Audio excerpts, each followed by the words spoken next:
Stay close. No going off on your own. The desert doesn't take prisoners.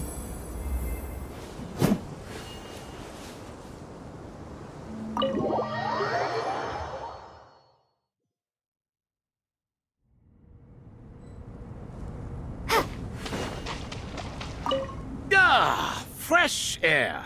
A wondrous feeling. Naturally. I have a sudden urge to stretch my legs. Can anyone recommend a suitable leisure activity? I might have had some recommendations for you were this the past, but here and now, for someone who has just left prison, there could be no greater joy than simply being outside of it at last. I could not agree more.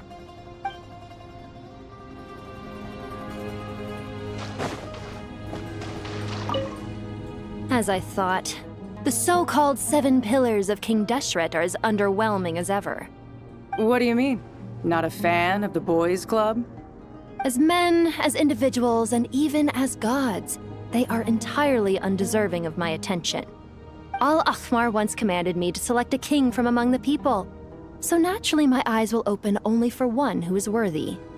Ugh. Can we talk about something else?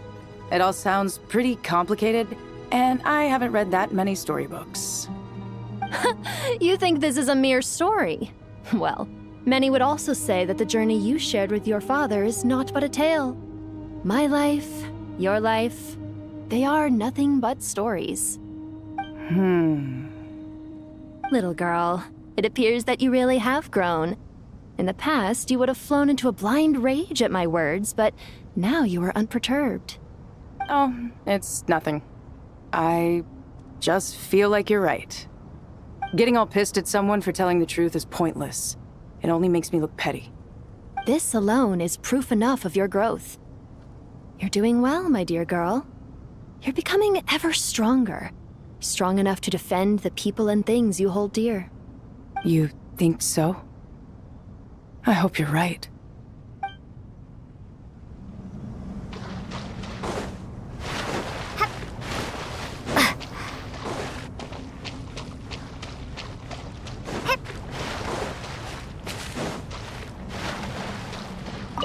You must be Sethos, the successor to the Temple of Silence.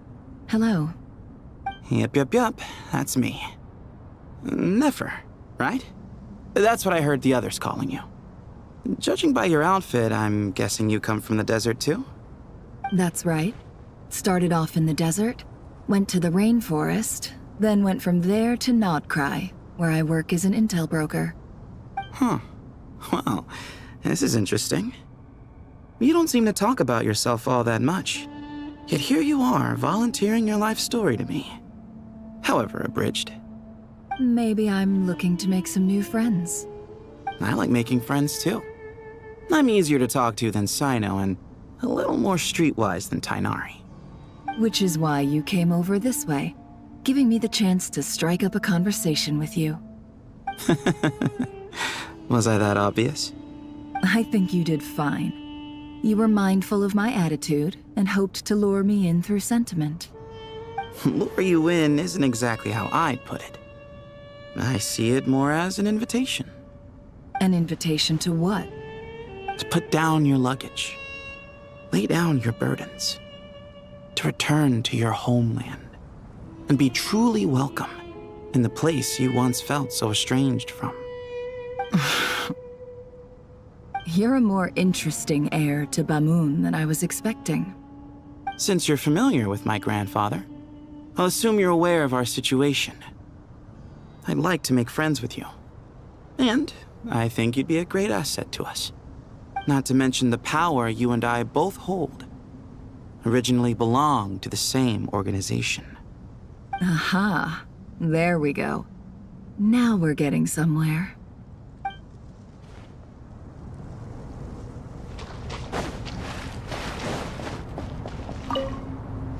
Do you hear that? Sounds like your teacher is scolding mine. Huh. Classic. Did you see her? She's a former Vahumana student who dropped out of the academia. and went to Krai to work as an intel broker. There's more to her than meets the eye. How can you tell? Do the Matra have information on her? Some, but nothing telling. I'm basing it on the fact that she seems to be an expert liar. She can fool many with her words. A sixth sense for liars after investigating so many of them, I take it? Yep. What about you? What do you make of her? A little earlier, in the corner, I noticed she gave some supplies to Jet and had her deliver them to the main group. She's meticulous and highly observant. Besides, what was it you said? Making it to the top is no easy feat in any profession. Anyone who's at the top of their game has to have some sort of edge over others. It's true, but she's not the only one at the top of her game. I also am, and so are you. Sure, but what's to guarantee she won't overhear us talking about her? Don't worry, I have my methods. Sethos is distracting her. Ah, I see.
You must be the ones tasked by the Academia with renovating Aru?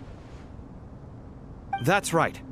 Good afternoon. I'm Kaveh, and these two are Termezi and Naisaburi. Hey, I'll hate them! Come and introduce yourself! We've met before. This is Thoth, the Ibis King, and everyone knows these two. Afternoon, gentlemen.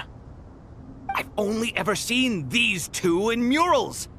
Ah, the paintings in the temple. They show us chatting, playing cards, playing chess. Precisely the activities we most enjoy, funnily enough. No, only you enjoy playing chess. We were just humoring you. I wouldn't go that far. Back to the matter at hand. A preliminary assessment by the Academia indicates that this project requires expertise in various disciplines, including the deciphering of ancient texts, mechanical engineering, the restoration of ancient ruins, and elemental theory. The most capable minds in their respective fields are here before you. If there are no objections, we'd like to begin our work. The artisans who built Aru for Al-Ahmar gave their very lives to create this splendid work. Follow their example by giving your utmost devotion to this project. I didn't know that. We'll do our best, of course, but we certainly won't be sacrificing our lives. Such brazen words. Humans these days are a far cry from their ancestors. What little respect you show for King Deshret. No, that's not what he meant. Please, don't mind him. He shares your sentiments, just not your, penchant for hyperbole. Assuming that's what you were going for? I just think it's important to manage expectations. Forgive my lack of courtesy, But we simply can't sacrifice our lives to the gods on completion of the project like people in the legends of old. Here's a first draft of the project proposal for your perusal. Please let us know if you have any requests. Normally, I'd have made it look a lot more visually appealing, but we were really pressed for time on this occasion. I hope you'll forgive me if it's a little rough around the edges. Naturally, naturally. If my fellow ministers deem this meager display of respect sufficient, I suppose I can consider agreeing to their proposal. Why are you so preoccupied with the ostentatious displays of respect to Al-Ahmar? We should be trying to make things easy for them. You never know. We might have to rely on these young people to look after us in our old age. Exactly. This is Aru's mainframe. Be reminded to use it with great caution. We certainly will. Thank you for your assistance. You may attempt to lay out punishment should you so desire, though I'm afraid it would be futile. You and I both know that certain components of Aru can only be operated by humans. King Deshret always believed in humanity. Still, the reason that Aru's modules are designed that way is not so much because he trusted them, but more because he was wary of you. Is that true? No wonder human artisans helped to build Aru then. He actually required human assistance to create his greatest work. Naturally. Have you noticed that the Goat King keeps giving superficial responses? It's like he's just going through the motions and leaving the real debate to his colleagues. He understands the art of perfunctory speech. That's what earned him his position as the Minister of Ministers. It seems the rumors about King Deshret being a poor judge of character are baseless after all. Excuse me for being blunt, but it sounds suspiciously like you're putting yourself on a pedestal and mocking me. You're mistaken. And while there's nothing strictly wrong with making every conversation about yourself, it's not exactly a positive tendency either. You? Whatever. I knew it'd be like this working with you. All right, let me past. I need to look at this console. It's your job to activate it after all. Let's begin. Everyone, please proceed with the external checks and preparations as per the procedures outlined in the engineering plan.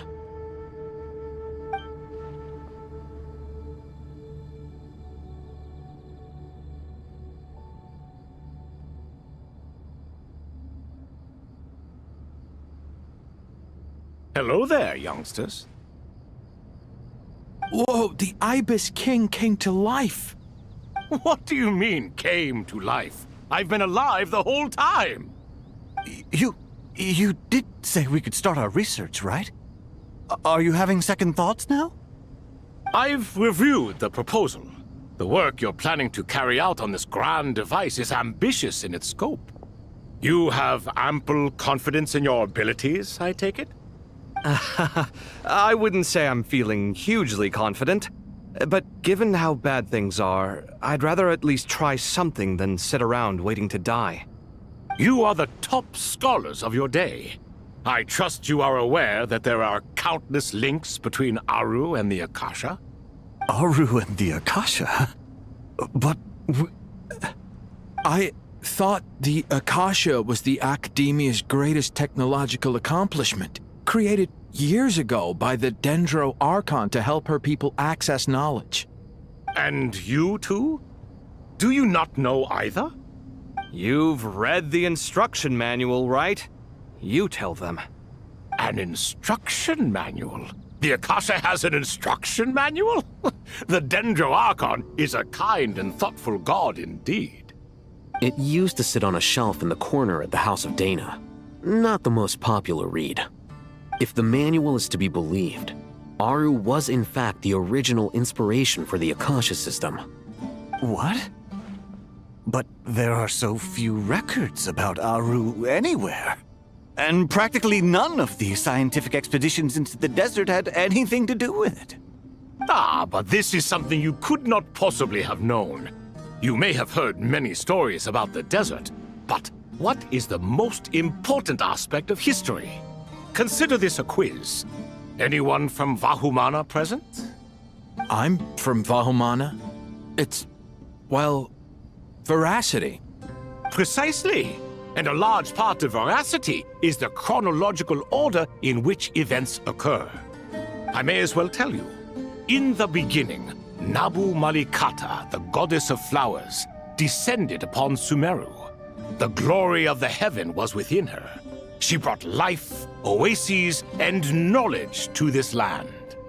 Then she created the Jinn, enlightened them, and ordered them to serve her. 2 other gods also walked upon this land where wisdom flowed in abundance, and the 3 met beneath the great green trees. It was the first and greatest alliance. We should speak with reverence of this covenant between the 3, which transcended both time and life. For they promised that in Sumeru, wisdom would be shared with all. All the great changes in Sumeru's history began with the goddess of flowers. For King Deshret's sake, she pried into the secrets of Celestia, and for this was burned to ashes by the flames of wrath.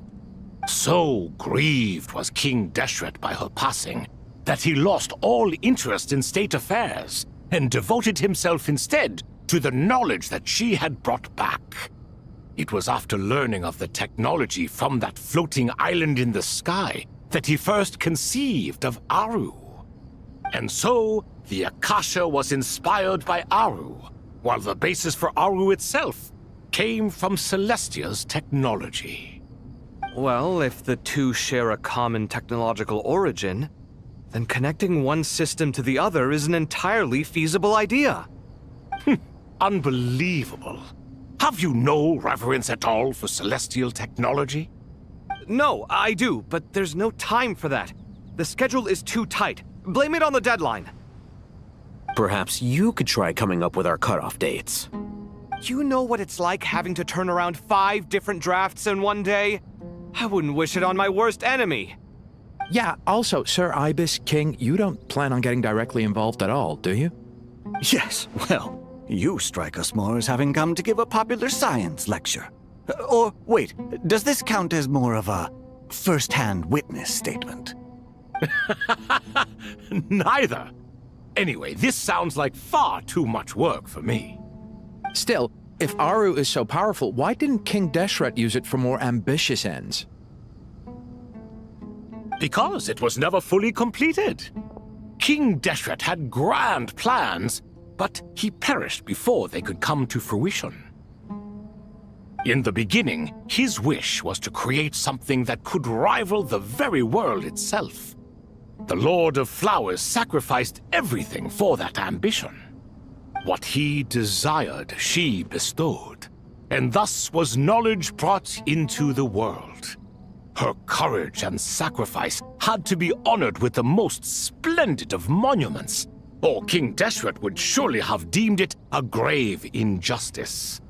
And that monument, built from knowledge and technology, etched with a sacrificial and courageous love, even in its unfinished form, it deserves to be treasured. At that time, King Deshret said the following to the Lord of Dendro. Since we share an eternal covenant, I shall never be your enemy. Hence, the fruit of wisdom from the heavens is not to be devoured. Remember, it is not that I lack the power to become the enemy of wisdom. Yet you and she have taught me much and shown me kindness. For this, I cherish you both. In the end, Aru was only used to store a portion of the souls. It was but a primitive form of the masterwork the king had envisaged. His final hope for Aru was to return to the past, when she yet lived. So the point you're making is, King Deshret was both powerful and ambitious, and he only ceased his imperious ways out of affection for the goddess of flowers and the Dendro Archon. You could see this as an act of mercy, but you could also see it as the sentiments that lay between these three gods placing constraints on him. This was, after all, the foundation of the alliance between them. This explains why Aru was both a prison and a monument, and why the answer to the three questions was time. You have to be careful who you get involved with, or you invite all manner of misfortune. This is as true for gods as it is for humans. Love is the same. It is both a prison and a monument.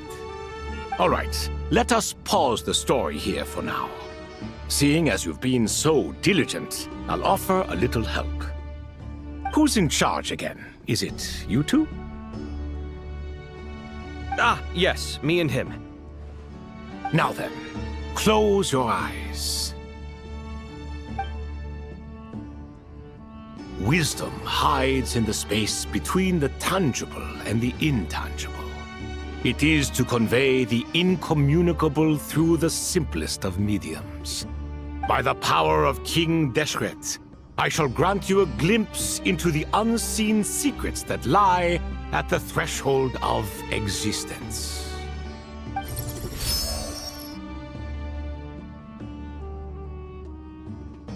Where did this come from? Is it a new mechanism? It looks more like some form of externalized information. You've rendered it visible? Just as the Akasha allows you to access a greater range of knowledge, the power of our king permits one to perceive ingenuities that do not belong to this world. This is no ordinary mechanism. It reflects the internal structure of Aru. Whether you choose to increase or decrease, keep or discard. Come, use these to achieve the outcome you desire. Looks mechanical to me. Better let me handle it, just in case. But wait, how do I get up there? Turn around. So that's where the elevator is.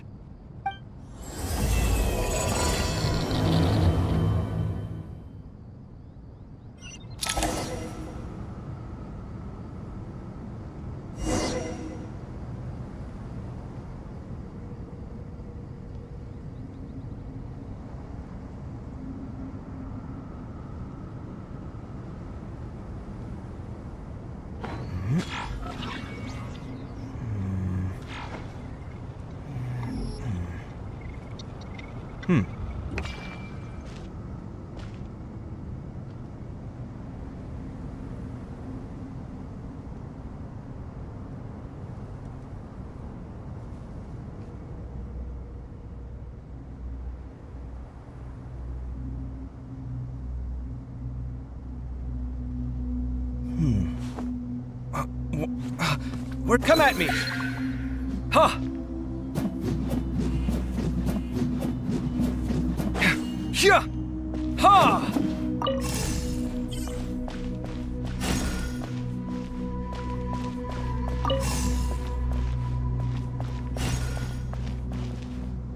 Yeah! Ha!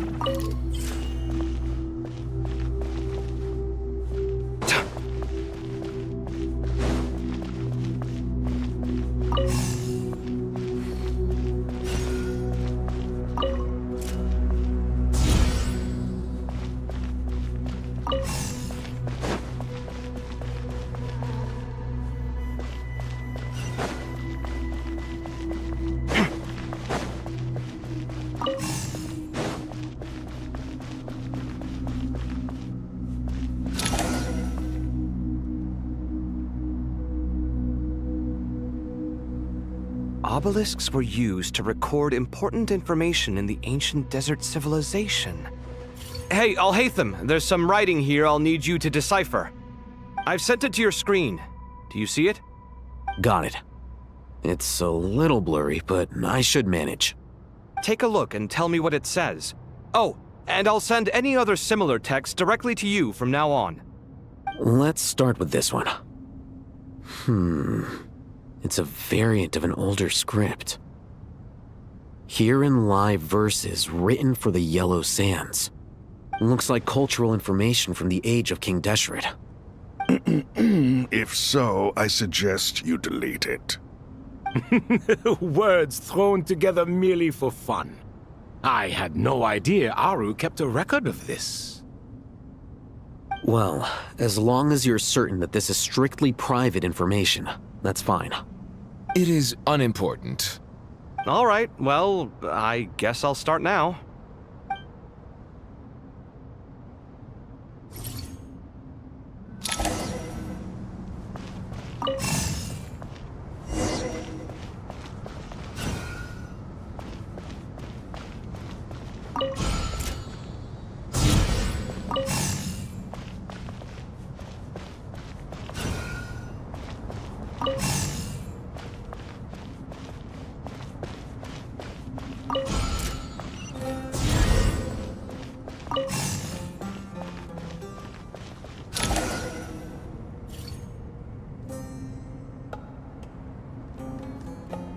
Found some more. Sending them over to you now.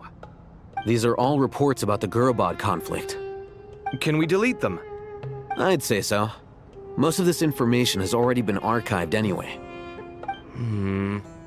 What if there are details in there that Vahumana missed? What are we supposed to do if they come after us in the future? They'll just have to live with it. If we don't resolve these issues now, there won't even be an academia in the future, let alone a Vahumana Darshan. Yeah, you're right. Okay, done. There's some other similar monuments nearby. I'll check them out.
Another monument.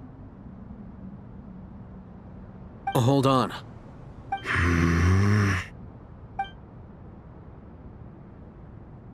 You're still reading it? How long is it? It records the development and governance of the Oasis civilization. Most of it concerns the Jinn, but it also contains records left by the artisans who built Aru. Is it important?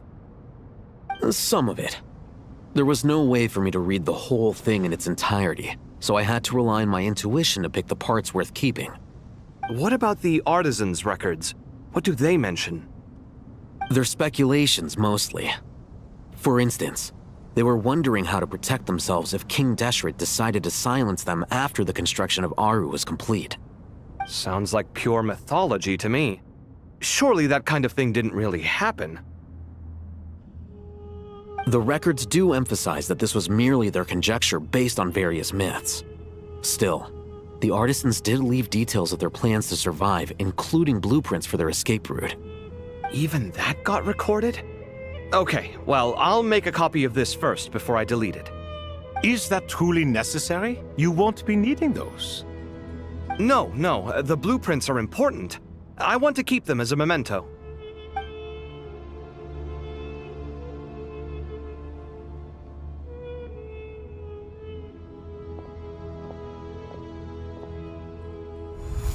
I think that should just about do it. It meets the requirements of the contingency plans, so we should be good.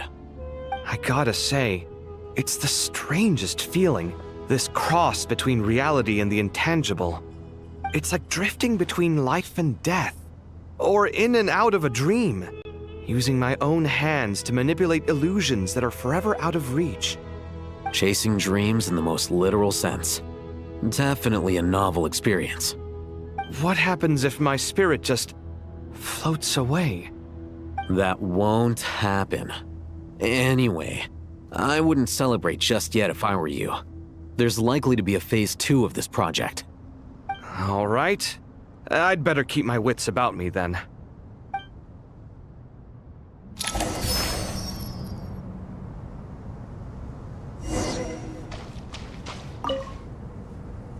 I expected that the outside world no longer respected the ancient gods, but even so, I do find the tone of these youngsters to be dreadfully impolite. It should hardly come as a surprise to you. I remember you saying the same thing last time. I assumed that was just a one-off. I did not realize it was the norm. Don't you think that young lad's matter-of-fact tone sounds familiar? It bears a rather uncanny resemblance to you, Goatee. Surely a sign that he is a man of rare intelligence. Ugh. The rest of them, though, much better. The blonde-haired one, for instance. So sincere. That's the kind of kid I can respect. Oh, really? Well, what about your disciple, Nefer? She's about the furthest from sincerity that a person can get. And now you hit the crux of the issue. Thoth is spouting lies again. He cares nothing for sincerity. He likes Nefer simply because her personality is just like his. Thus, in giving his approval to Nefer, Thoth is simply validating himself. The rest is but smoke and mirrors. You have some nerve saying that. There really is no helping you two. Shut up, chess rookie. What nonsense is this? How dare you tell me to shut up? How can you engage in such banal chitter-chatter at a time like this? Aru has been opened. The glory and splendor of a bygone age is about to sweep over the earth like a flood. And you're here squabbling like petulant children. All three of you are insufferable. King Deshret was merciful, indeed, giving you a chance to be released from prison. I say, you should have been locked up for good. Ah, but Bennu, look on the bright side. Had they not been released, we would not have been awoken. Oh. You've been here this whole time. You should be scolding them along with me. I miss Hermanubis. It's not a real reunion without him here. And now you're avoiding the topic and talking to yourself. Why King Deshret designed your personality like this, I will never understand. Isn't this simply proof that our king supports my free will? Oh, look at those two rust buckets. Suddenly, you two do not seem so bad after all. Here, here. If being stuck together for thousands of years fosters no friendship, I cannot say what would. Naturally.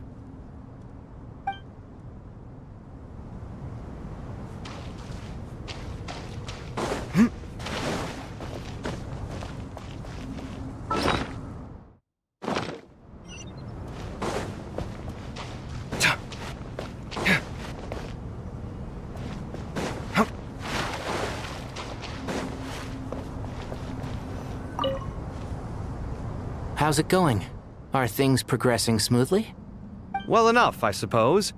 You know how it is. The work itself is only half the problem. The other half is having to work with Al-Haytham. I'm sure the feeling is mutual. Honestly, though, I thought you two had already worked things out.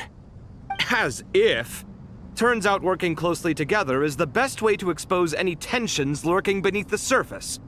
Besides, I just think that some people never change. Agreed. Case in point, you didn't make sure I was out of earshot before you started complaining about me. Old habits die hard. Actually, this is for your own good. Maybe if you spend a little more time listening to what other people have to say, you might actually realize that you're the problem. Naivete is another old habit of yours. I had assumed that you both volunteered for this project like us forest rangers. But now I'm getting the sense that wasn't the case. Definitely not. We were assigned to it by Lesser Lord Kusanali and Nephis. As much as I'd love to be doing normal work for normal clients, these Titan projects are all that's on offer right now. Though I'm sure they wouldn't be roping us in if they had any better options. Just goes to show how short-staffed the academia really is. I'm sure you've prepared yourself mentally, but I still feel the need to advise you to lower your expectations. It might make the process of working together a little less intolerable.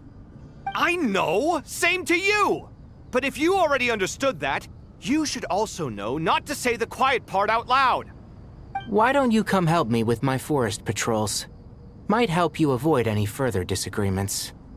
Good suggestion, but unfortunately, differences of opinion will always exist. Changing the nature of the work won't get rid of them. For once, I actually agree. There is zero chance of us ever resolving our differences. Zero!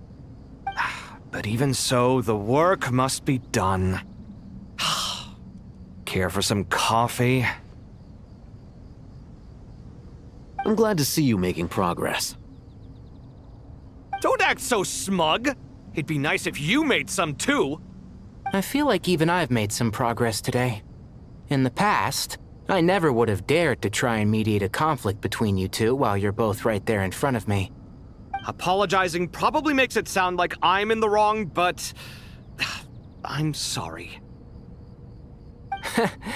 I was just kidding. Truth be told, I don't have any work to do at the moment, so I'm just here to kill some time. How's Krai? She's studying with Nicole. I'm not sure how she's getting along, but she seems to be in good spirits at least. I wouldn't worry. Angelic affairs are probably above your pay grade anyway. I know what you mean, but Sino and I are still a little concerned for her. He said he'd go keep Krai company after he's finished training the mercenaries. I'm planning to join them myself shortly. Krai will be okay. Have faith in her. Even we can see how much more confident and outgoing she's become in these past few years. Thanks to you and Sino being there for her and providing guidance every step of the way, she can finally stand on her own 2 feet. On her own 2 feet. Does it feel bittersweet? Watching the younger generation grow up and move on? No, not yet, at least. I was just thinking, I wish there was more I could do for everyone. She'll be fine. Yeah, she will. Just try to relax.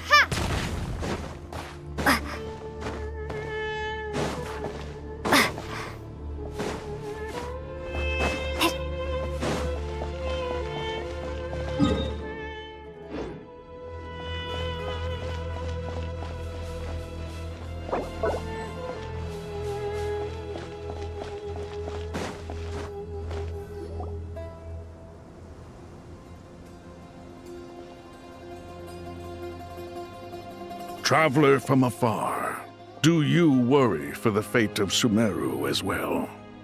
Whoa! It's Sobek the Crocodile King! Greetings, Crocodile King. Please be at ease. I'm just here to chat with you about Lesser Lord Kusanali. Sounds like you really care about her.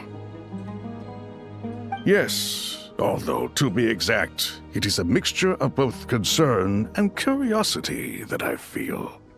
Speaking of Nihida, Paimon was wondering how she's doing. Wait a moment.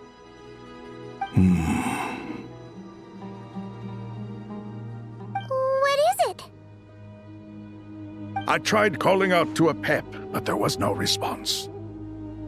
This can only mean that she is focusing all her energy on taking care of Lesser Lord Kusanali. All the gods who served King Deshret seemed super surprised to hear that a pep agreed to help Nihida. Guessing she made a bad impression on you or something. Are you aware of the history between her and our king?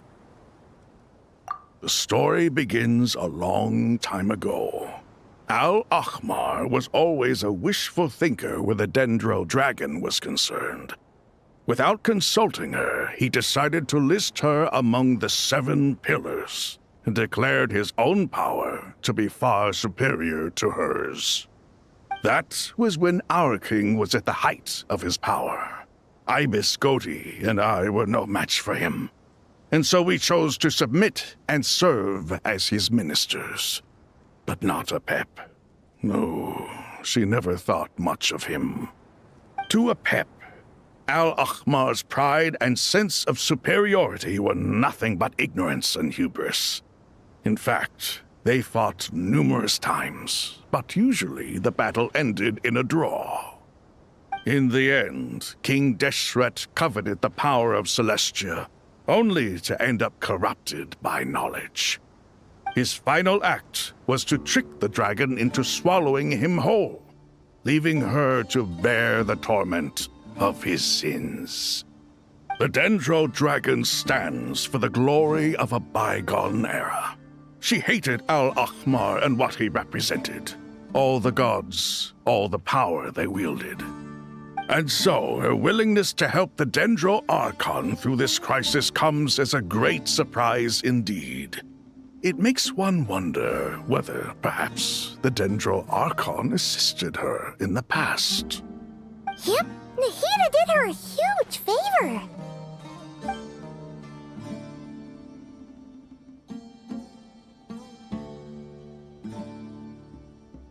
So Lesser Lord Kusanali put an end to the Dendro Dragon's many long years of torment. As much as she loathes the 7, Apep knows kindness when she sees it. No wonder she was willing to make an exception. Yeah, that's the sense we got from dealing with her, too. She is not incapable of coexisting with other living things. Rather, she actively chooses to avoid coexistence. And this despite the fact that she symbolizes life itself. How ironic. All of this being said, I wouldn't expect too much from her if I were you. Nothing will change her hatred towards humanity and gods.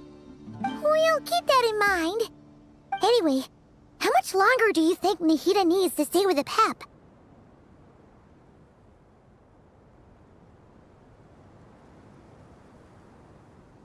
For all we know, the Fatui might still be in the desert. Just to be on the safe side, why don't we grab anyone who isn't busy right now and go look for her?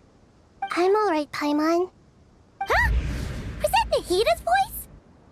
It seems the treatment was effective. Since when do my deeds require your evaluation?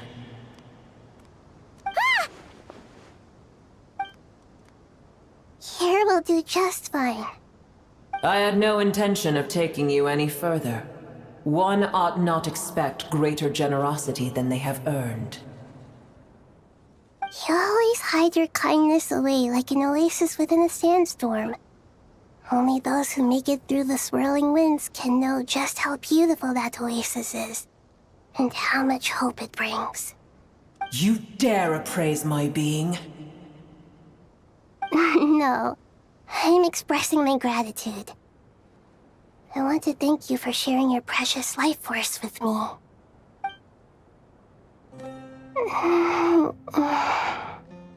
Awake already? You are more resilient than I thought. Pep. I feel much better. Thank you. Gods and their gratitude mean little to me. I would rather you give me your assurance that the situation with Irminsul and Sumero's ley lines will be competently managed. If I suffer any ill effects from the ley lines, you, as the god of this land, will be held responsible. And you would not enjoy being held to account by me. I understand what you require, but I would assume this task even if you did not demand it. Sumeru is my responsibility. I must resume my duties as soon as possible. A farcical notion. God of Sumeru, I hope you realize how unextraordinary your strength is. And yet, maybe it is precisely what defines me. A god of wisdom is not meant to rule by force. Then hold steady. We go forth. Well, I'll be. Is that a pep? Do my eyes deceive me? Of all places, the Dendro Dragon has decided to visit the mausoleum of King Deshret? I see that after all this time, El Ahmar's menagerie of ministers remain as vile as ever. It's a pleasure, Dendro Dragon. Had you arrived but a little sooner, you might have attended a meeting of the Seven Pillars. What a nauseating thought. You are not the first insects I have had the displeasure of dealing with today. A swarm of them tugged on my tail on my way over. Goodness knows what hovels they crawled from. Why do all the creatures of this world remain so lowly after all this time? What did you do with them? I cast them away. What would you have me do? Keep them as trinkets? Boer, this is where we shall part ways. To be clear, I do not wish to see you or anyone else here ever again, unless absolutely necessary. Then I wish you peace as you return to your dwelling place. It matters not to me. Simply refrain from bothering me again.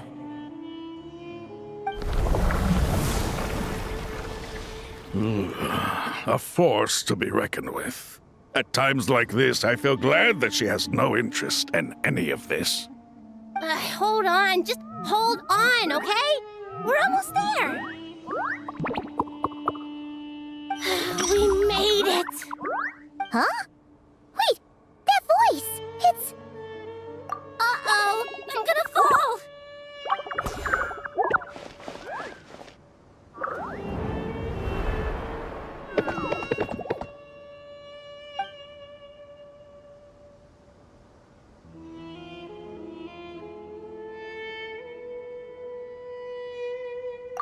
Well, that's a relief.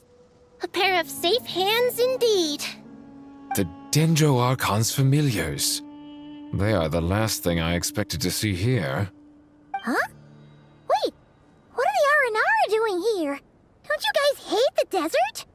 Obviously I was worried about the Dendro Archon. I've been supporting them with my Pari powers the whole way here. Oh, they seem pretty nervous. Is it because there are too many people around?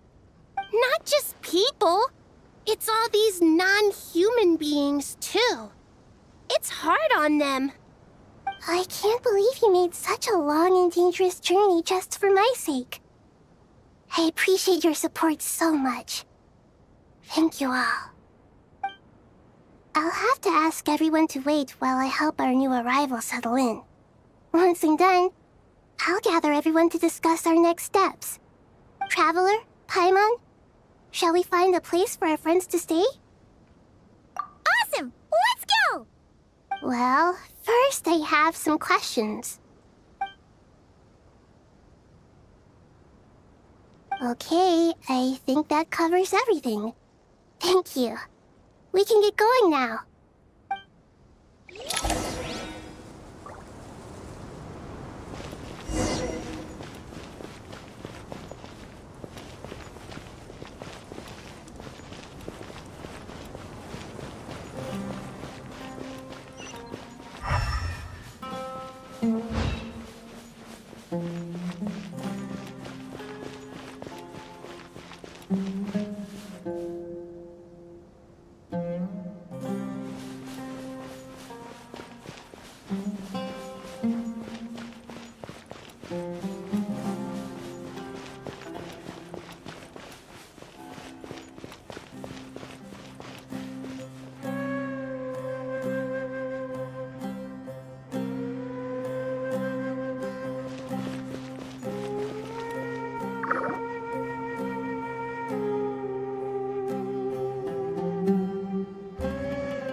Hello, everyone.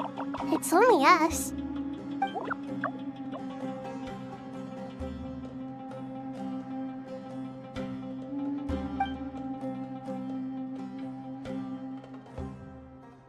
It must be very tough for you coming all the way out here, especially since you don't like the Voluka. Is everyone back in Vanarana doing well?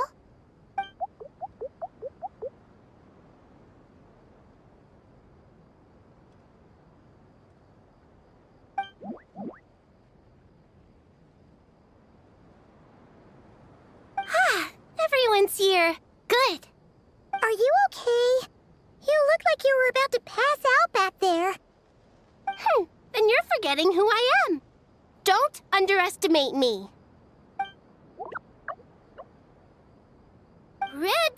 Oh, excuse me! Are you comparing me to Paimon?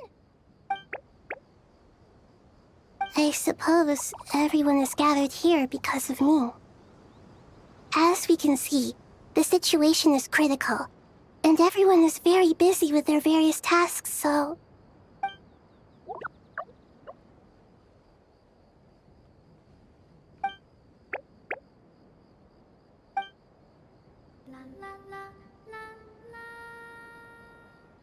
I can't thank you enough. Right now, we're focused on restructuring Aru, processing excess information, and helping restore everyone's confidence. I'm sure you'll find it all very straightforward. I can help too! Just let me know where I'm needed.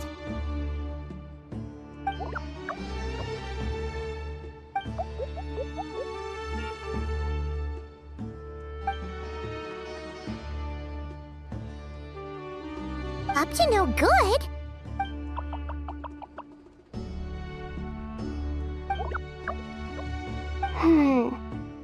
That definitely sounds suspicious. Traveler, Paimon, I have other work to attend to here that needs to take priority. Could I trouble you to investigate the situation Arabalika spoke of? No problem. Leave it to us! Thank you. I'm counting on you. There's one other thing. If you are to work alongside the people of Sumeru, you will need to make yourselves visible to them. Is that acceptable to everyone?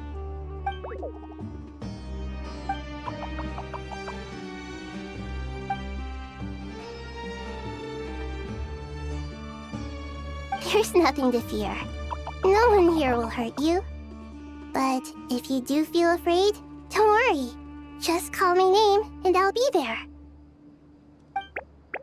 Very well. Now, I shall bestow a small blessing upon you all. Whenever people see you and interact with you, from the moment their gaze meets yours, they will experience the most beautiful of dreams.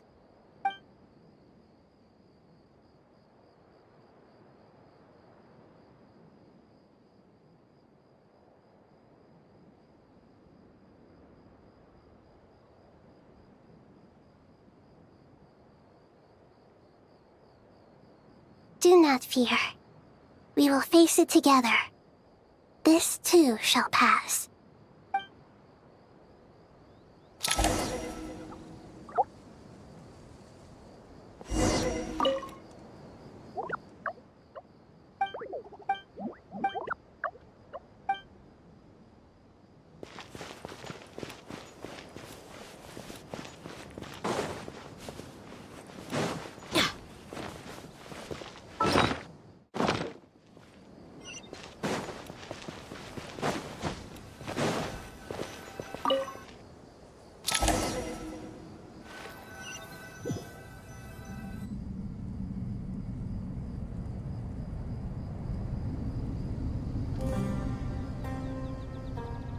Everyone's here.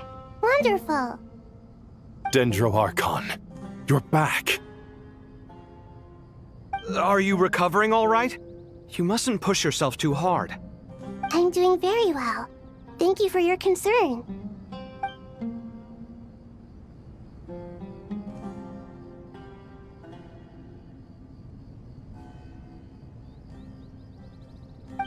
see. Using the power of Aru to reboot the Akasha and gain access to Irminsul. It's a sound plan, although...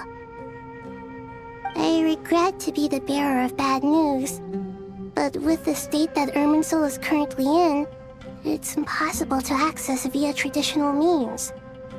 Even the Akasha won't change that. Alas, we had feared this may be the case. And what about non-traditional means? Non-traditional means? Are you saying... Desperate times call for new measures.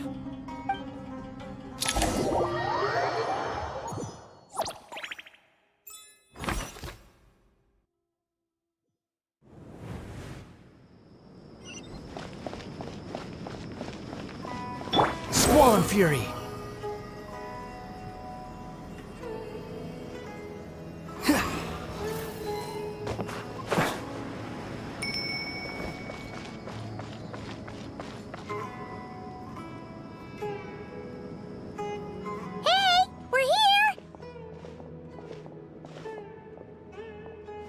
Ah, it's you. Is there a situation?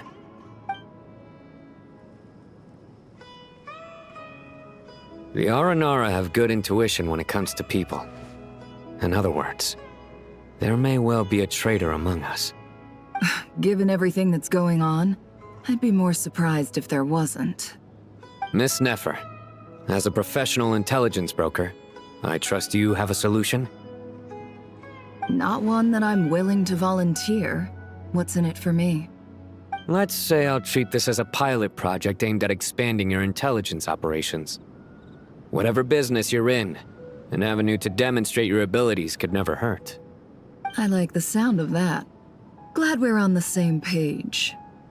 Given that you rarely set foot in Sumeru, practically no one at Caravan Rebot knows who you are. I take it you've read the files on everyone in the area? Yes. I also skimmed the list of evacuees, and am more or less up to date on where everyone stands. Any initial suspects? Limiting the scopes to males whose recent activity could be viewed as suspicious. I've identified 3 names. The Aranara saw 2 people talking, but currently we only have 1 suspect. The other person was probably just a messenger, and in all likelihood has already left Caravan Rebot. Everyone is heading for the desert per the evacuation order. Anyone willing to turn back at this stage is almost certainly with the Fatui. There's no way it was a spur-of-the-moment decision to act at a time like this. This spy must have been planted long ago. We need to smoke him out from wherever he's hiding. Sounds like you have the beginnings of a plan.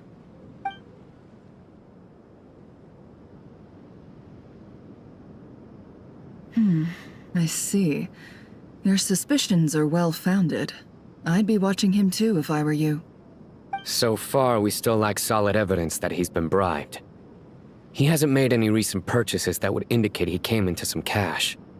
Then let's get closer to him to confirm before we make our move. I can handle it. I'm not based in Sumeru, so barely anyone at Caravan Rebot knows who I am. And you're certain you've never encountered this person in Krai? I'm certain. Besides, it's extremely rare for me to have had any direct contact with Sumeru mercenaries besides Jet. There's no way he could have seen my face before. Sino, stay out of sight and wait for my signal. If he raises any red flags, I'll bring him toward the main road. Understood. I'll take it from there. Excellent. Well, it's a pleasure working with you.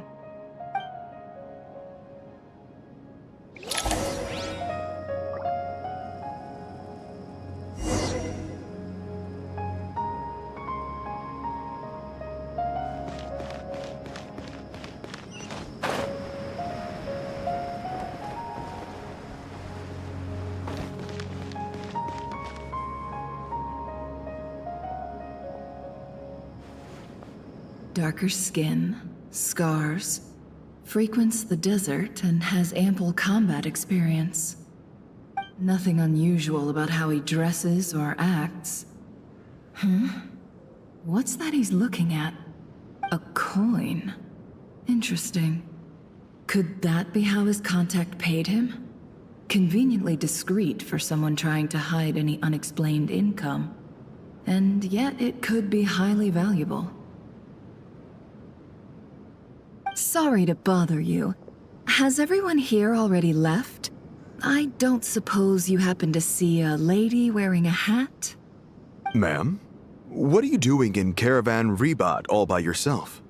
The main group evacuated some time ago. Didn't you pass them on the road? My friend and I lost some of our cargo along the way. I didn't want to miss out on potential business, so I told her to go on ahead and meet the client while I retraced our steps. I didn't think it would be so late by the time I found it. And then there was a terrible sandstorm. I guess I must have taken a wrong turn, because I didn't see any large groups on my way here. Forgive me for asking, but just to be on the safe side, could you describe this friend of yours? Sure. She has blonde hair, and she was wearing a hat and a white dress. You'd definitely know if you'd seen her. Yes, I think that does ring a bell. Ah, my apologies. During this exceptional time, the Corps of 30 are under orders to be extra cautious when dealing with unknown people, whoever they might be. I understand. Well, sir, is there anything else you need to know? If not, I'd better try and catch up with them. Hey, wait! They left a good while ago now. You'll never catch up with them on your own. Why don't I give you a ride? I'm here to collect the last few people anyway. We have plenty of carts, so one more won't be a problem. That would be amazing. Traveling with a group will be much safer. I'll have to pay you for your trouble. Hey, let's not worry about the money for now. Wait here a moment. Once I'm done packing up, I'll take you to join the rest of the group. All right, thanks. Let me know if you need a hand carrying anything. No need for that. I'm strong enough for both of us. Okay. Well, I wish there was some way I could repay you. Guess it's my lucky day, running into someone who knows what they're doing here. You might have just saved my life, you know? You're not wrong there. I mean, what kind of cargo is so important that it's worth risking your life to get back? I hope for your sake that it's priceless. Actually, I suppose I can tell you, since you've been such a big help. But be sure to keep it to yourself, or we could both be in big trouble. Oh, really? Sounds mysterious. We're in the antiques business. You understand? Some of our goods aren't acquired through the most legitimate means. We have to be very discreet when we're selling them. That's why I had to go looking for the missing cargo alone. Ah, no wonder. Well, ma'am, in that case, it turns out that maybe there is something you could do for me. I'm all ears. But to be clear, our commission isn't cheap. Think carefully before you ask. We don't want to ruin our relationship before we even hit the road. I'm sure that won't be a problem. My issue is, I have something that's a little difficult to sell on as well. Take a look at this.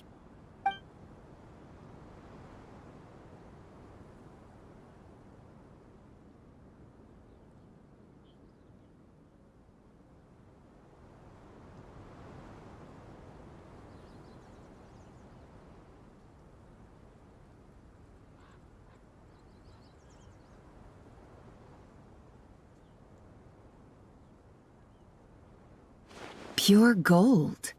That's quite something. How'd you come across it? Dig it out of some ancient tomb? If you look hard enough, there are many treasures to be found in the mausoleum of King Deshret. It has no distinct Snezhnayan markings. That'll be why he's going with that story. And he clearly doesn't want to arouse suspicion, so he's on the lookout for an opportunity to make a quiet trade. Surely you have an existing business partner. Won't they take it off your hands? I hope I won't be attracting the wrath of my competitors by helping you sell this. The shop I used to work with is having cash flow issues at the moment after losing some money. I'm under enough pressure as it is without having to deal with them. On the off chance anything went wrong, I'd never get my money back. I understand. Gold is the last thing that traders with cash flow problems want to see. Well, in that case, I think we can work something out. As it happens, I'm just about done packing. Shall we make a move? Sure. Let's walk and talk. This evacuation was a huge operation. They needed a few people to stay behind and tie up loose ends. And I ended up being one of them. You're lucky you ran into us in time. I certainly am. I don't know how this happened. One thing led to another, and look how it ended up. I just hope our client doesn't get spooked and cancel their order. Fingers crossed. But either way, life goes on, and we all have to make a living somehow. Emotions are like a raging torrent that surges through the mind. More often than not, if you try to hold them back, you'll be swept away by their unstoppable force. And if you try to ignore them entirely, you'll end up tearing yourself to pieces.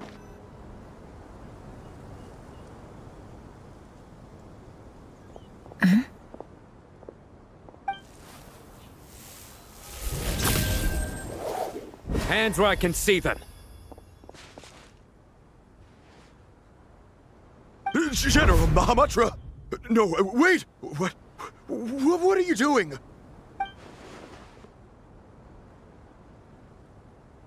This is the coin? Good. Sadly, you won't have the chance to spend it. Nicely done. Looks like Sumeru's Matra are a well-oiled machine nowadays. Unmarked gold coins are quite difficult to trace. Thanks to you, we have secured the evidence. Here's what's gonna happen.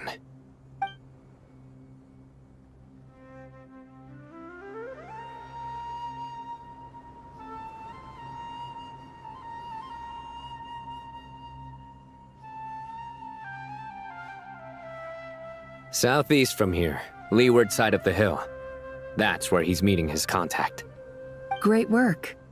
Candace tells me your interrogation skills are highly effective. Hers are quickly catching up. She's improved a lot in recent years. Looks like it's over to you for the next step. Because I'm quickest on my feet? Because you know how to trail a target. Plus, it'll be easier to monitor their activity from the air. Fine. I'll be quick. One more thing. The Traveler just brought a message from the Dendro Archon. Once you're done with this, we're to meet up at the mausoleum of King Deshret. Got it. Will do. Are you sure you'll be okay on your own? Gee, I don't know. Maybe you should come with me. Okay. Then Paimon's coming with you. Really? You do know this is a stealth operation, right? Meaning, you have to be quiet? Paimon? Are you sure about this? Well, Paimon at least wants to give it a shot. Like everyone says, if you never try, you'll never know. Besides, being the best guide in Tibet has to count for something. This should be a piece of cake. Fine. Join me if you want. But be warned, if anything goes wrong, I'll have to gag you and shove you into a bush. No need! Paimon will be super careful. Promise! Good. Then what are we waiting for? Let's go. Ah! Coming!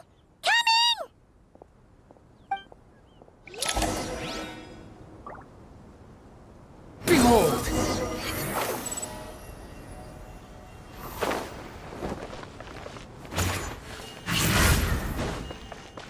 Squall and Fury! Yeah! Too slow.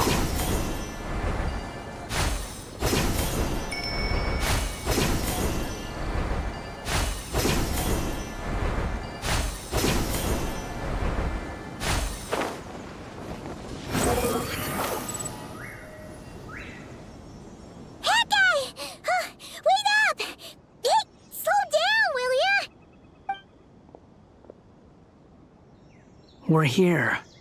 Now we wait. Okay, yeah, cool. Cool.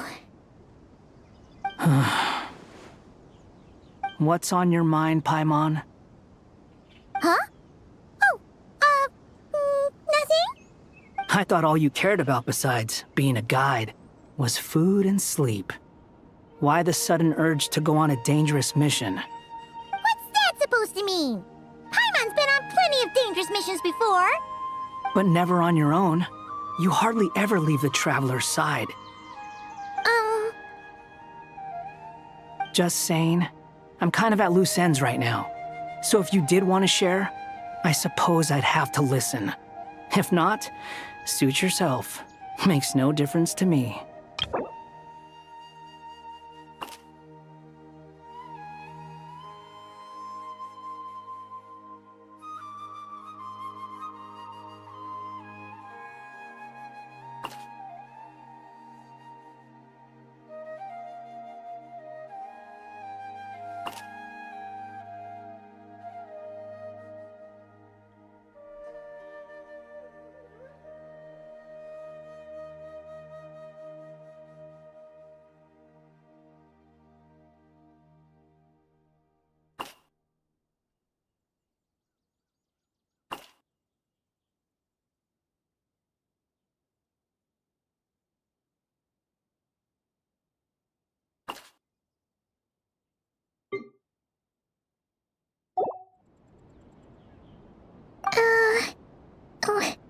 Hat guy?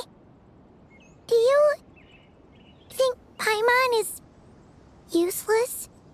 What? Where's that coming from? When we were in Not Krai, Paimon suddenly realized something. Even though Paimon's with a traveler every single day, whenever we face real danger, she can't do anything to help. Paimon doesn't get like this very often. She just got really scared when the traveler got kidnapped that time. What if she never came back? What would Paimon do then? And the more Paimon thought about it, the more useless she felt. But Paimon doesn't want to be a burden. Paimon wants to be a friend who's actually useful. Does that make any sense? You know, that feeling of just being completely useless and... Oh. Paimon probably sounds so ridiculous right now. You asked the right person. Boy, do I know that feeling. Oh, that guy. I'm not gonna try and encourage you. What I will say is this. When you start doubting yourself, you have two choices. Give up or change. You have to make the decision to move forward. Otherwise, no amount of consultation from other people is gonna help you. So ask yourself, what do you want? To get stronger? To learn more?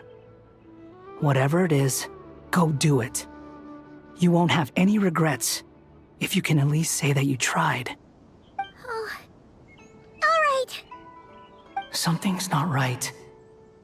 Shouldn't they be here by now? Paimon, is it just me? Or is it a little too quiet around here?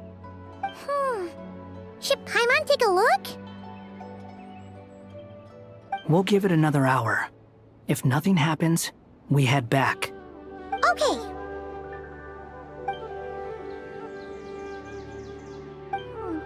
How strange.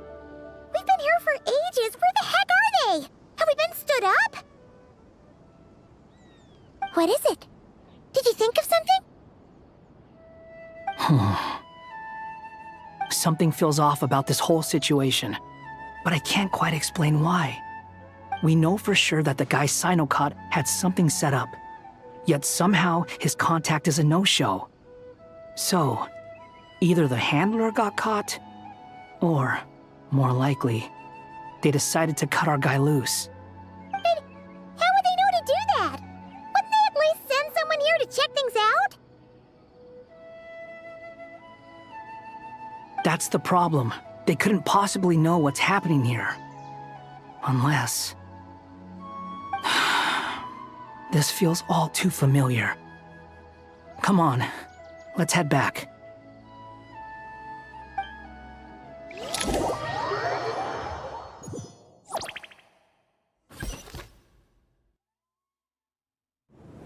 Even though this isn't a formal meeting, I'd still like to start by saying how grateful I am to each and every one of you. Thank you all for coming here and standing by our side. Shesipank and Bennu are currently assisting the scholars with the maintenance of Aru. Please forgive their absence. As for Hermanubis, may he rest in peace. We remember him with great fondness. There have been times when I imagined what it might be like to meet you all. Now that it's really happening, I feel quite emotional. Time has taken many things away, but that which remains is all the more resilient. I must say, there is one thing that rather surprises me. You appear to be in good spirits, Lesser Lord Kusanali. But even so, I can sense that the life force given to you by the Dendral Dragon has far from fully resolved the problem of your vitality. Oh no! So even Apep's power didn't work? Don't worry, Paimon. It worked very well indeed. The issue is how closely I'm tied to Irminsul. Until the problem with it is resolved, there is no way I can fully recover. Sumeru has undergone tremendous changes during your absence.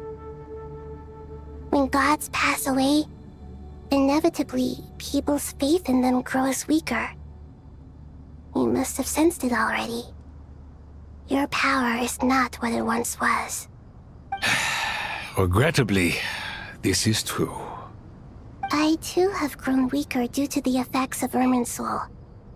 Right now, we're all in quite a sorry state. Then what do you suggest?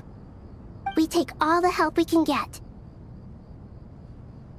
Sumeru is our shared home. You and I, gods and humans alike. We must unite all our strength in this moment. Though Al-Ahmar is no longer with us, the alliance between the three gods remains in force. Regardless, as subjects of our king, we have a responsibility to support Sumeru through this catastrophe. Not to mention that it was the people of Sumeru who released us from this prison of Aru. Times have changed, and the people of today possess greater wisdom than those of the past. You really know how to give a rousing speech, Koti. Now then, let us learn more about your plan. The brightest minds of the Sumeru Academia are busy opening and renovating Aru. They claim it has something to do with Irminsul? Correct. Irminsul has existed in Teyvat since the very beginning. But during the Age of the Dragons, it did not possess the significance it holds today. After the heavenly principles arrived, the power of the Light Realm was divided into elemental energy, and Irminsul was refashioned as a device that records and preserves all information. Since then, everything in this world has been inextricably linked to it. As the Dendro Archon, I have a duty to protect Irminsul. To Sumeru, it is both a national treasure and undeniably a major threat. Teyvat has seen many upheavals in the last few years. The most recent of these was a major crisis in Krai, which forced Sumeru to be even more vigilant than usual. I made sure to monitor all the pathways through which an outsider could potentially transmit themselves into Irminsul. But despite my efforts, a major problem still arose within. I still believe that someone has actively invaded Irminsul. But rather than taking any of the pathways I referred to, the intruder chose instead to utilize the most direct route, and the only one that cannot be protected against, by entering Irminsul through death. I see what you mean. You cannot simply stop all deceased souls from returning to the ley lines because of a potential invasion that could occur at any time. That's right. As important as it is to guard against external threats, I couldn't allow myself to stop the souls of the departed from finding peace. Please, understand how difficult this predicament was for the Dendro Archon. Defense has never been an easy task. After Irminsul was invaded, my authority was quickly restricted. Soon after that, the tree began denying access to any connections. I'm sure you feel responsible, but you are not to blame. No one can predict every possible disaster. There will always be trials and tribulations for the world to endure. But the people of Sumeru should not have to endure this. We must find a way to break through the lockdown and connect to Irminsul. And this is why you need Aru. Yes. The only thing in Sumeru capable of rivaling Irminsul in terms of overall function and performance is Al-Akhmar's legacy, Aru. All I managed to do before falling into a coma was make some minor adjustments to Irminsul. Using Aru is a last resort, and a move that comes with enormous risks. The Scholar's initial plan was to borrow Aru's power to reboot the Akasha, then use the Akasha to connect to Irminsul and investigate. Unfortunately, Irminsul has suffered far greater damage than they first thought, rendering that plan futile. To rise to the challenge, we had to resort to more extreme and far costlier means. This has led to a number of new contingency plans. To reclaim Irminsul, our brightest scholars have made further modifications to Aru with multiple goals in mind. I thank you all for giving them your blessing in this endeavor. Human wisdom has clearly improved over the millennia. You have not only our support, but that of the Jinn, the Aranara, and the Pari. Together, we will do everything in our power to save Irminsul. By the way, when you spoke earlier of an intruder, it almost sounded as if you knew who you were dealing with and what they were capable of. Well, since you ask.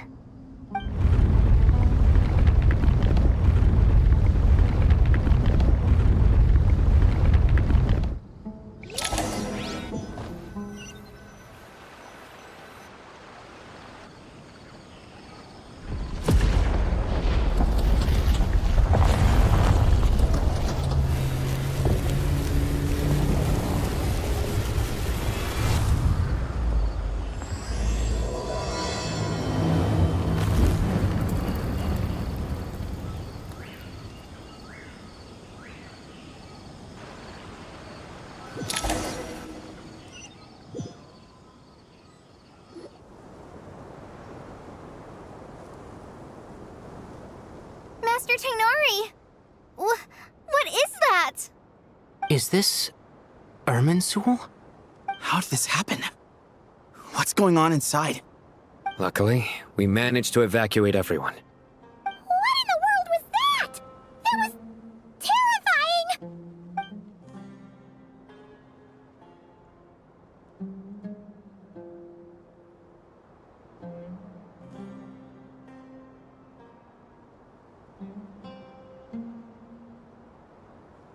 Oh my. I understand now, Dendroarchon. You make yourself quite clear indeed. Not once over the millennia has Irminsul been so terribly afflicted as this. Please continue, Dendroarchon. Irminsul's root system is what comprises the ley lines. In the past, it has always been hidden away, going unseen by the general populace. But now, an evil intruder is making it reveal itself. It has become a tree of unbridled greed. A clear sign that a deranged experiment has advanced to a new stage. Blasphemy. From where I stand, an experiment in the name of blasphemy sounds rather improper. But if we are to honor Dottores' will, this is what we must do. The birth of this tree proves to me beyond doubt that this incident is connected to him. But to explain the situation in full, there is someone I need to tell you about.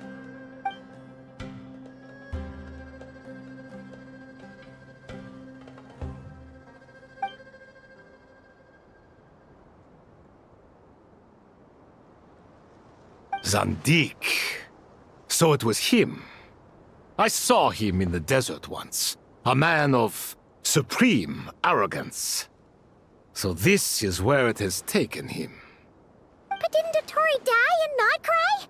How is he still able to do all this? He must still have loyal followers amongst the Fatui. Even so, I'm still unclear as to how he has been able to wield such a profound influence over Irminsul. I can confirm that Fatui forces have arrived in Sumeru City. Furthermore, Irminsul seems to be undergoing some kind of mutation. Evil branches are beginning to grow. Things that do not belong to this world are slowly but surely materializing. Sorry, I couldn't think of any other word to describe it. They don't seem to be fully formed physical entities yet, after all. But they are gradually becoming real. A baleful tree climbing up into the heavens. Speaking of Dottore, I have some information on that front as well.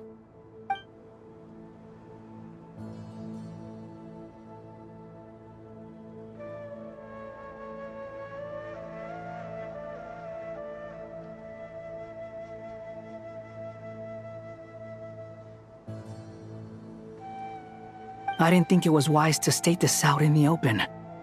But my theory is, the mole wasn't cut off after he was caught.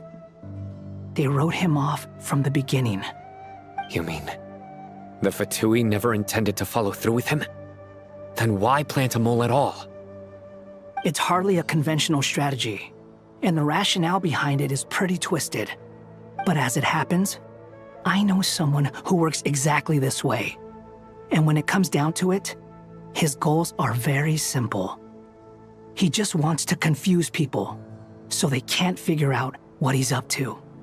He's been a collaborator of Dottore's from the outset. That fact alone confirms that Dottore is involved with this somehow.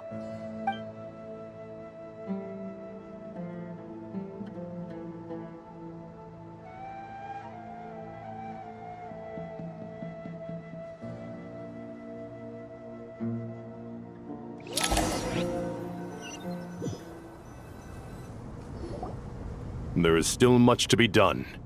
Everyone, please remember our core strategy. As per the discussions, the following groups must act immediately. Mr. Al-Haytham and Mr. Kaveh, the next phase of the Aru renovation project must begin right away. Godspeed to you both. We'll give it everything we've got. The plan looks feasible, but the implementation will require certain resources. General Mahamatra Sino and his team will help to procure the materials required for modifying the terminal. No problem. I've already spoken with Sethos and Hat Guy, and they've agreed to assist me. This kind of thing is best left to the fleet-footed, right? Hat Guy? If it's efficiency you're after, we're the right people for the job. Following up on the elemental energy amplifier we discussed, Ms. Dory, I assume you're the one most familiar with the status of this project. Aside from the Dendro Archon, of course. Yep, that's right. Leave it to Lord Sangama Bay. Got it. Well, I'd like Madame Farazan, Krai, and Nicole to support Dory on the technical side. You can count on us. Will do. Rest assured, I'll take good care of Kale. Dia, Candace, and Nefer, you'll be in charge of negotiating between the various parties. I trust you remember our goal. You bet. We can handle it. Good. I believe that covers everything. Tighnari will provide ad hoc support as needed, if that's okay. Poor Tighnari. Must be tough being Nephis' student. Getting bossed around all day, every day. Hey, don't try and drive a wedge between us, you old rascal.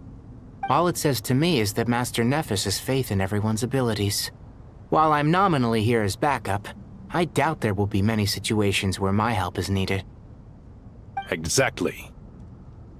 Finally, Traveler, you and I will head to the border between Sumeru and Natlan. Once that task is complete, I'll be asking some of you to accompany me to the Eternal Oasis. The Eternal Oasis? I thought that was just a legend. So it does exist after all.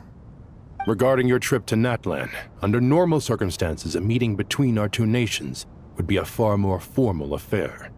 Unfortunately, Sumeru is all but completely cut off from the outside world at present. So regretfully, we won't be able to give the Pyro Archon Mawika the grand reception that she deserves.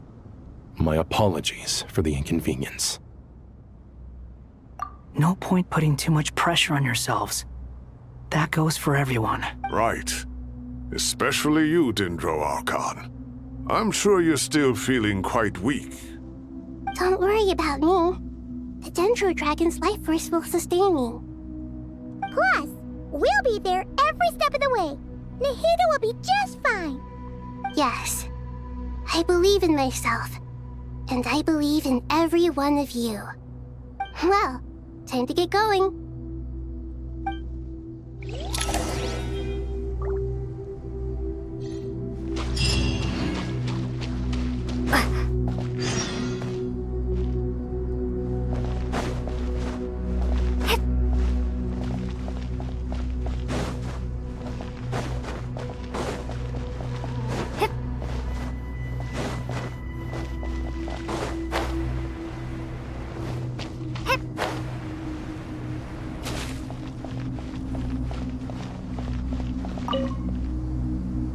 To what extent we can implement the final plan depends on how successfully the Akasha can be modified and configured.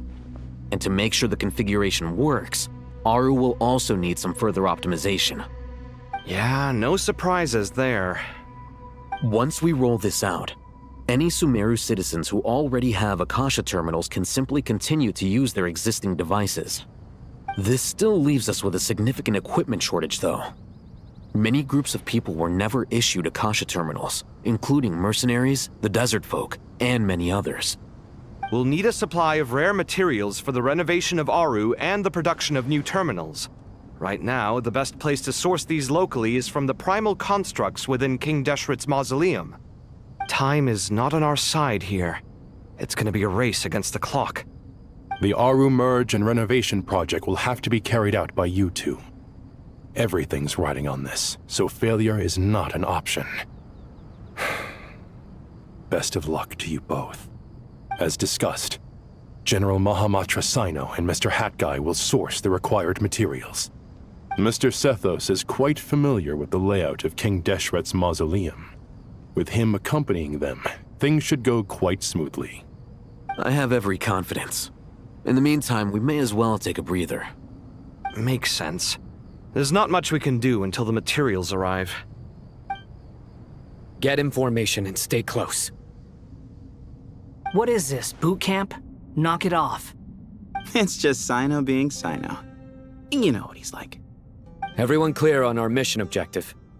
Look at the excess primal constructs, dismantle them, and extract the required materials. And King Deshret's 7 pillars agreed to this? If they're just sitting there doing nothing, we might as well put them to use. Thoth's words, not mine.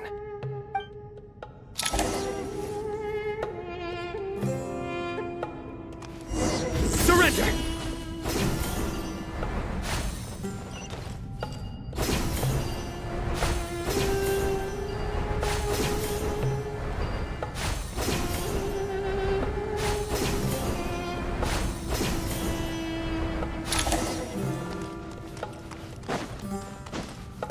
Futile!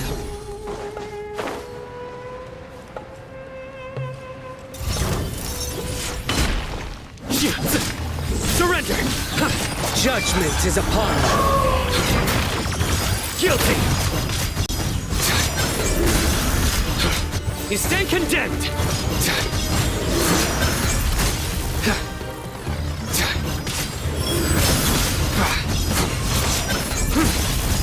Your penance is due!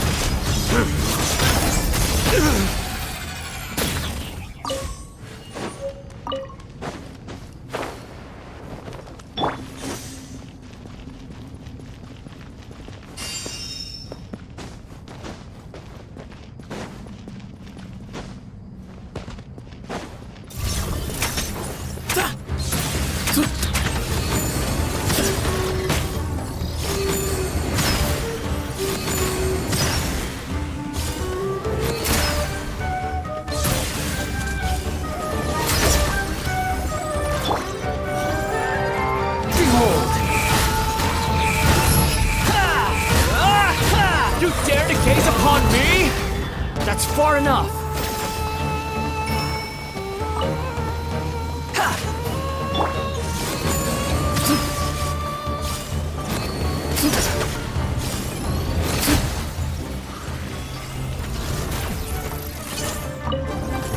Way ahead of you!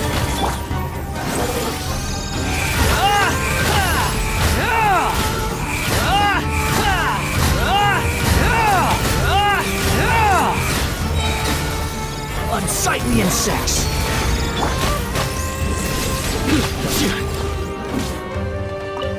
Through me, justice is served. You stay condemned. Your penance is due. Guilty. These devices should still be usable even though they're broken down. Let's take them back for the others to review.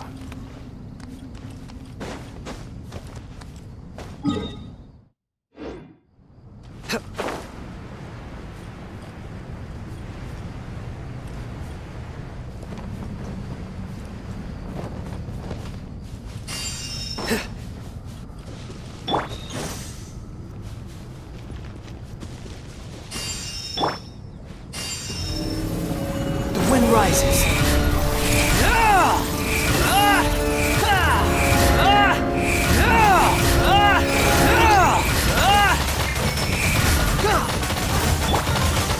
Excuse me?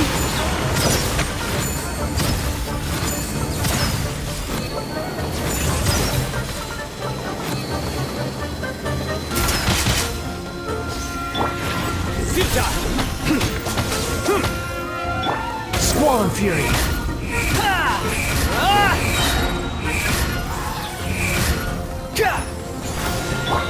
Empty space.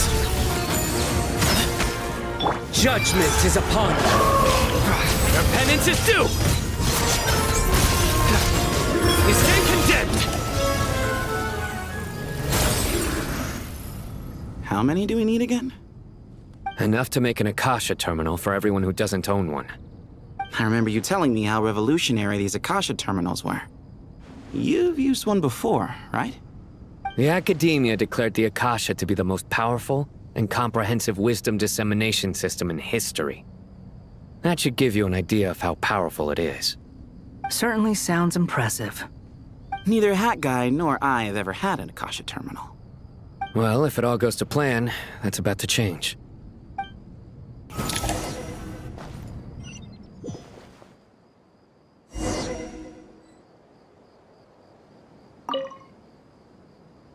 Oh, goody! Thank you so much for handling the delivery. What a long way it was. You've really outdone yourselves. I'm well aware what a bumpy, dangerous journey it must have been. Now, I would have loved to oversee the process myself, but of course, those of us who know the plan can't leave the mausoleum. Oh, trust me, I'm patting myself on the back for my assembly work here.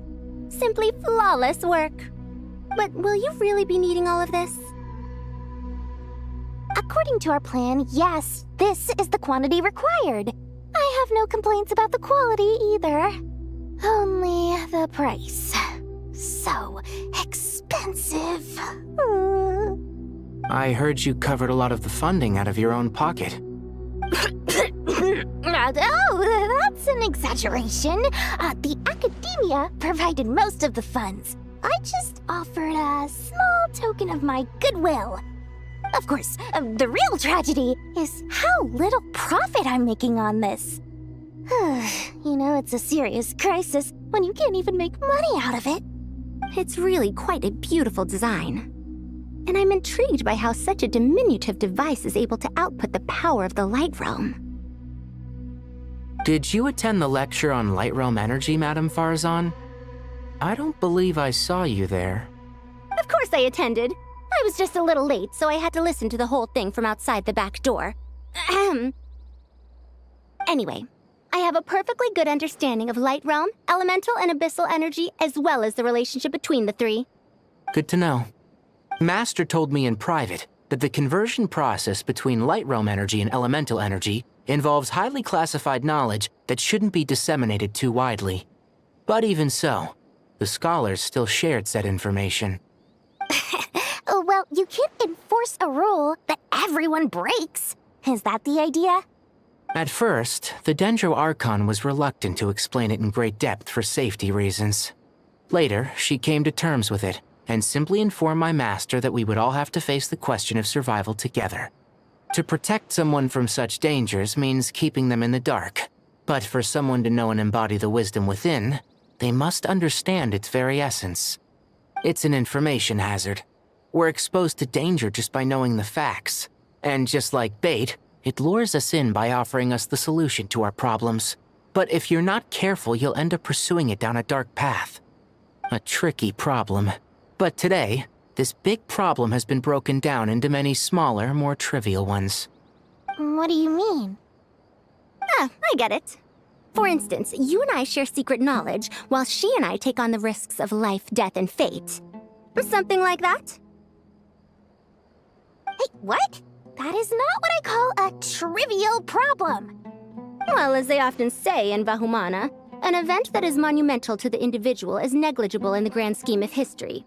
Generally, the fate of the individual is an insignificant affair.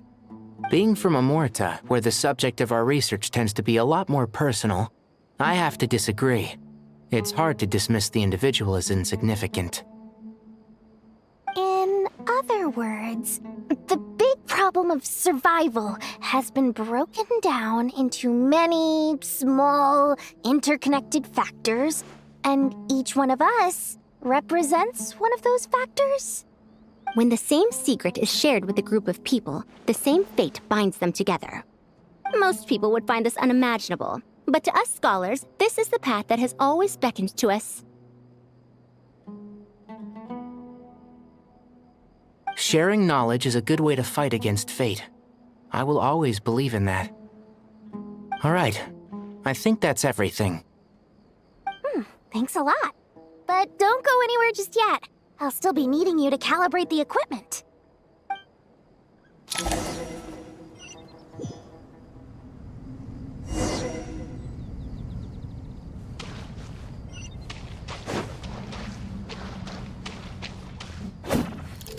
Sight clear!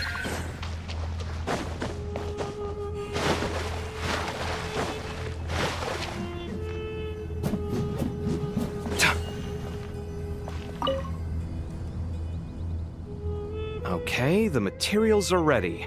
We can proceed with the next phase. Alhaitham, how are you getting along? Most of the information in Aru is written in ancient desert scripts. Some of this is written in a tribal language, while other parts seem to be a variant of an Oasis script, based on the glyph forms. Oh. Not lost to history, I hope. Some are.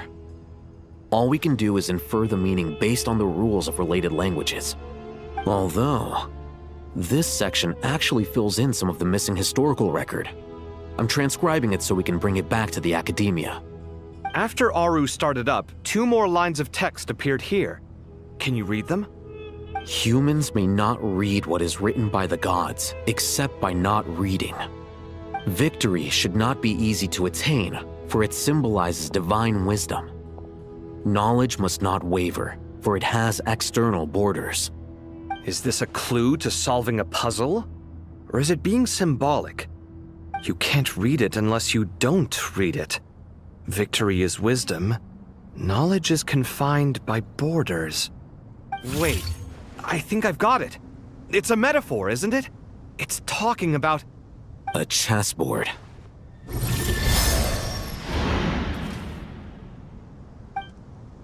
You were right. The youth of today are skilled at solving riddles.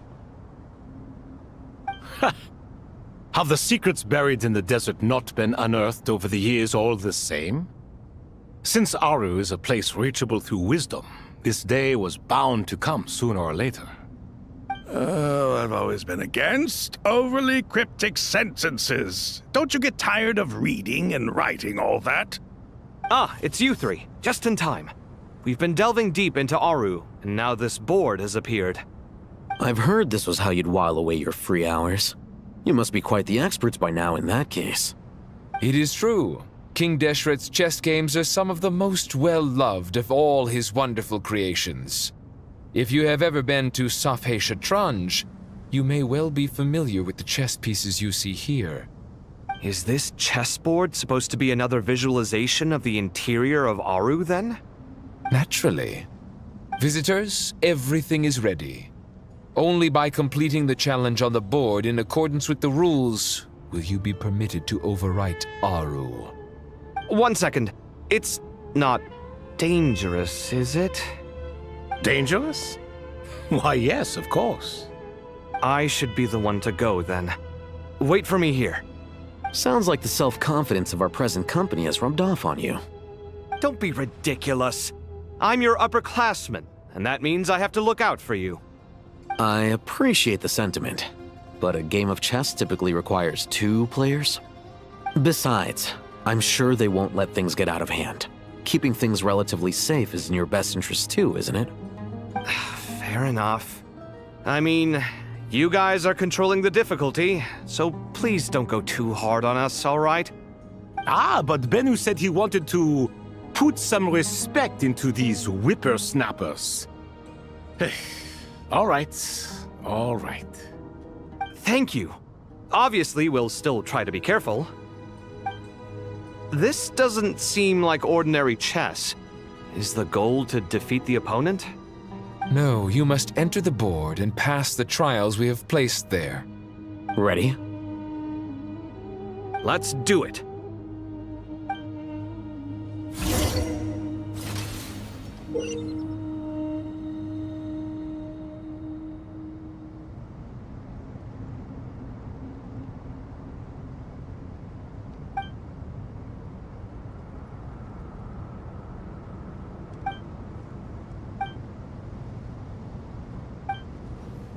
The first trial is posed by me.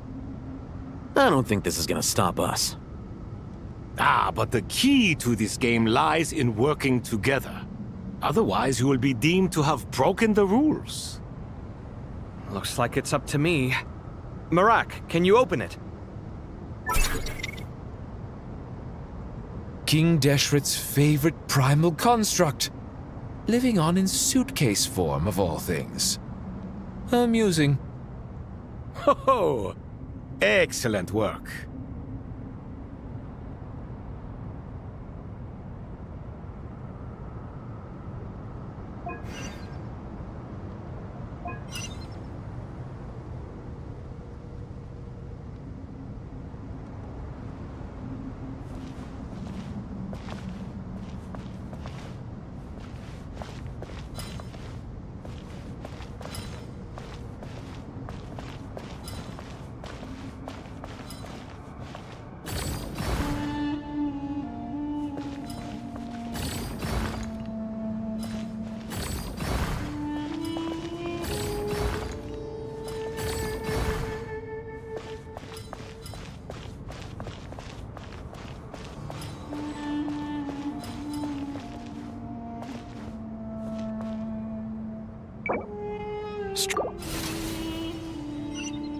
The first trial is posed by me.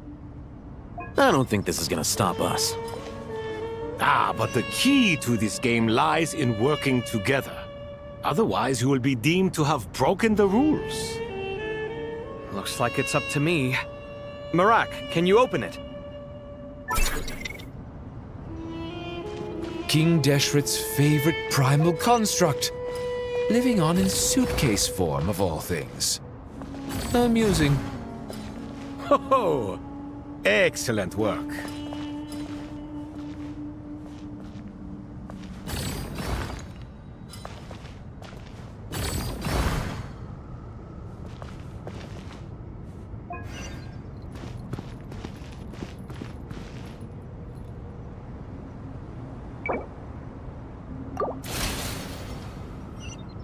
The first trial is posed by me. I don't think this is gonna stop us. Ah, but the key to this game lies in working together. Otherwise, you will be deemed to have broken the rules. Looks like it's up to me. Marak, can you open it? King Deshret's favorite primal construct, living on in suitcase form of all things. Amusing. Ho ho! Excellent work.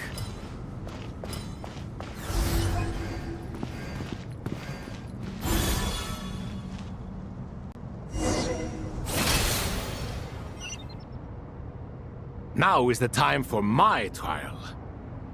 Now, don't be nervous. I'll make it nice and easy for you. Really? Thanks in advance. We appreciate it.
Ibis King, don't you think this all rather inappropriate?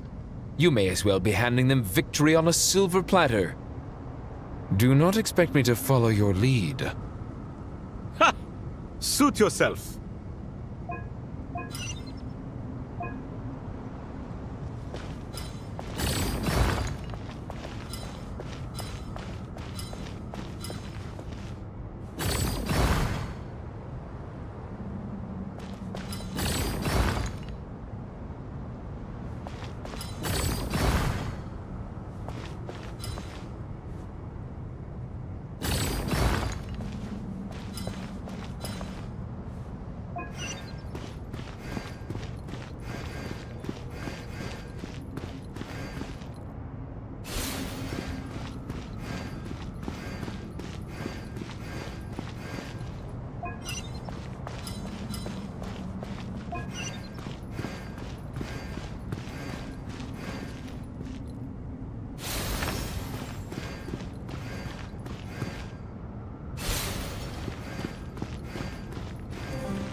Strange time to catch up on sleep. I'm not sleeping, I'm thinking! It's not that simple, you know.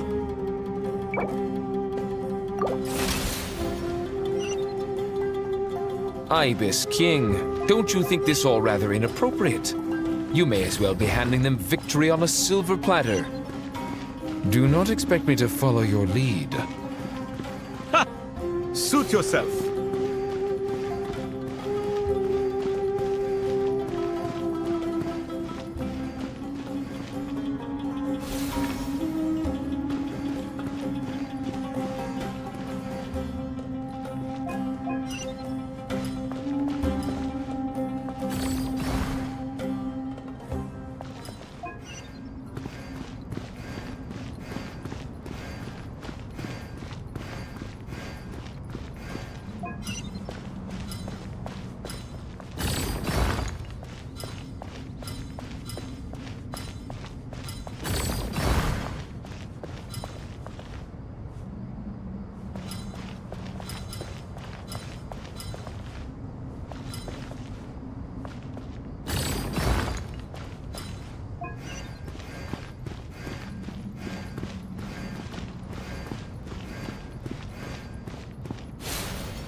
Ibis King, don't you think this all rather inappropriate? You may as well be handing them victory on a silver platter. Do not expect me to follow your lead. Ha! Suit yourself.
Strange time to catch up on sleep.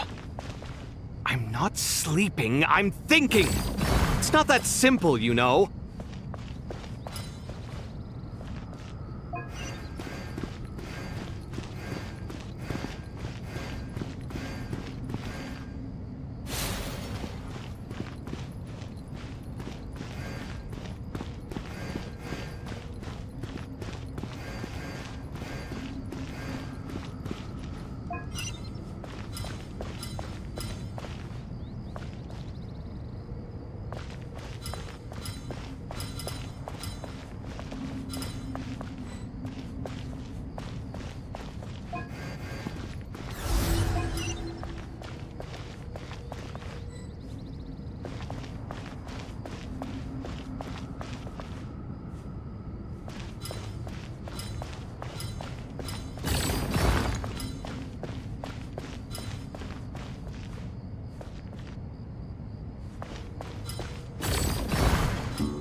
Ibis King, don't you think this all rather inappropriate?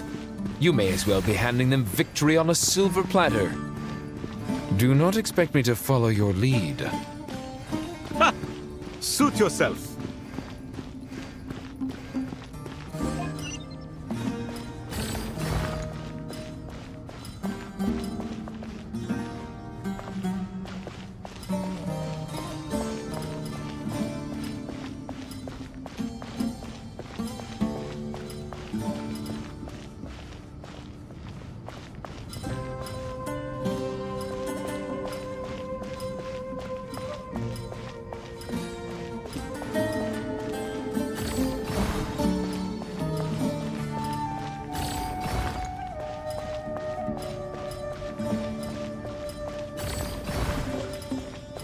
Strange time to catch up on sleep. I'm not sleeping, I'm thinking! It's not that simple, you know.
Ibis King, don't you think this all rather inappropriate? You may as well be handing them victory on a silver platter. Do not expect me to follow your lead. Ha! Suit yourself.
Strange time to catch up on sleep.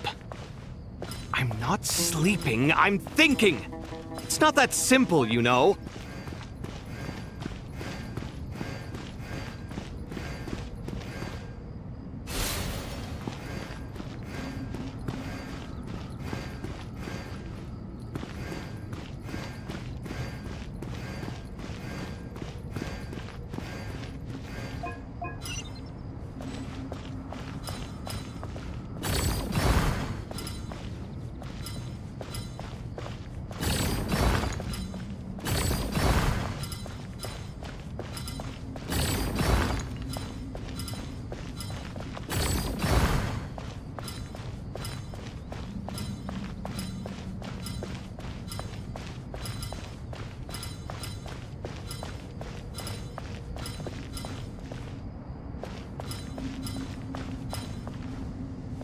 Strange.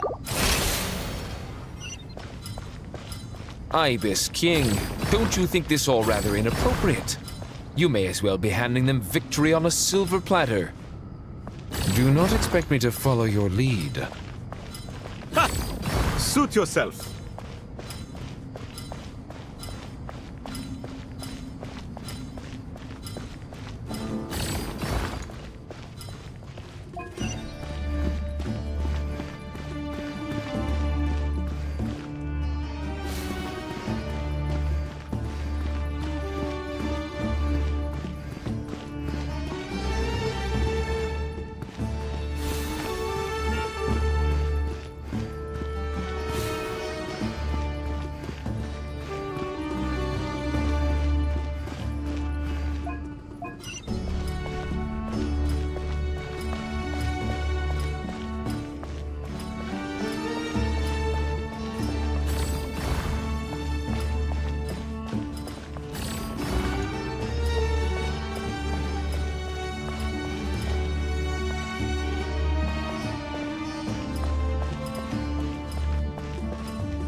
Strange time to catch up on sleep. I'm not sleeping, I'm thinking! It's not that simple, you know.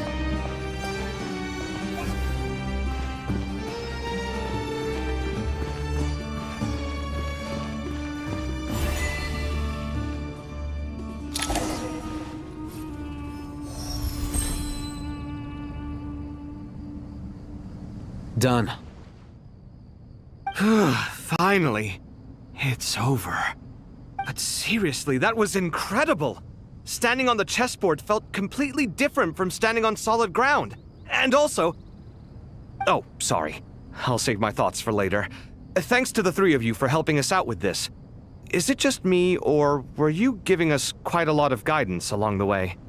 We made but a humble contribution. You lived up to our expectations. Bravo! Our aid was not given for naught. In addition to the existing functions, I'd like to ask you for another favor.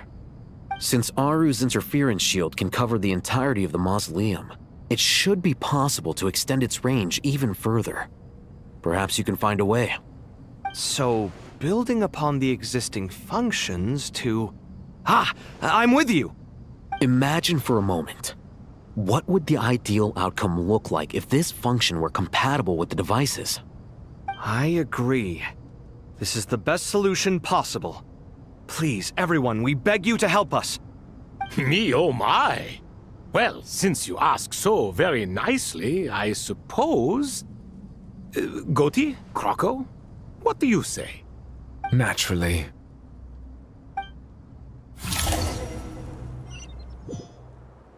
Time to go! Let's go find Nahida!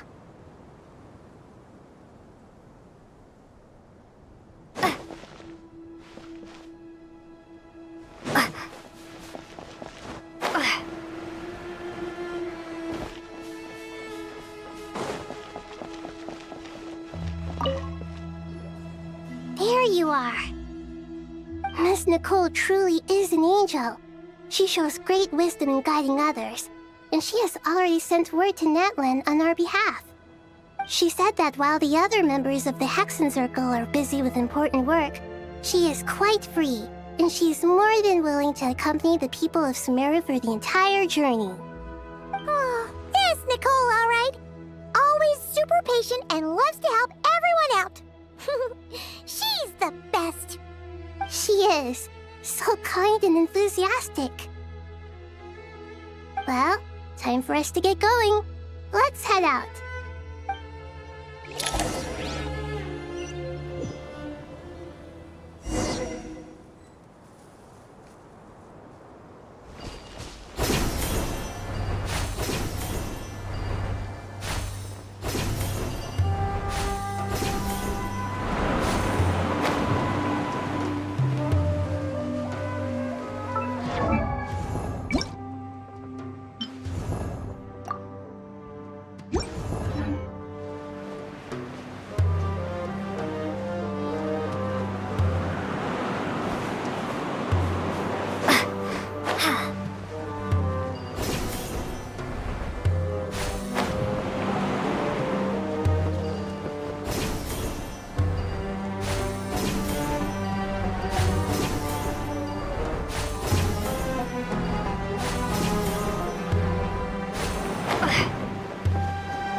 This should be one of the closest places to Natlan in all of Sumeru. There's the barrier Nicole and Nefer mentioned. It completely cuts this nation off from the others. But why? Why separate you from the rest of the world now, specifically? And if I'm not mistaken, Irminsul was polluted once before, wasn't it?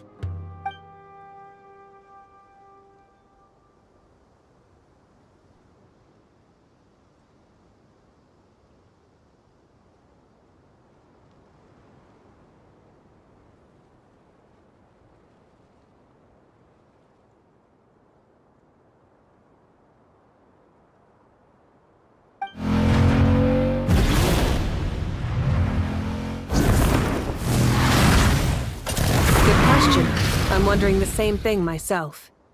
That voice. Muika, you got here pretty quickly. Hello, traveler. It's been a while. Hello there. Hello, Dendro Archon.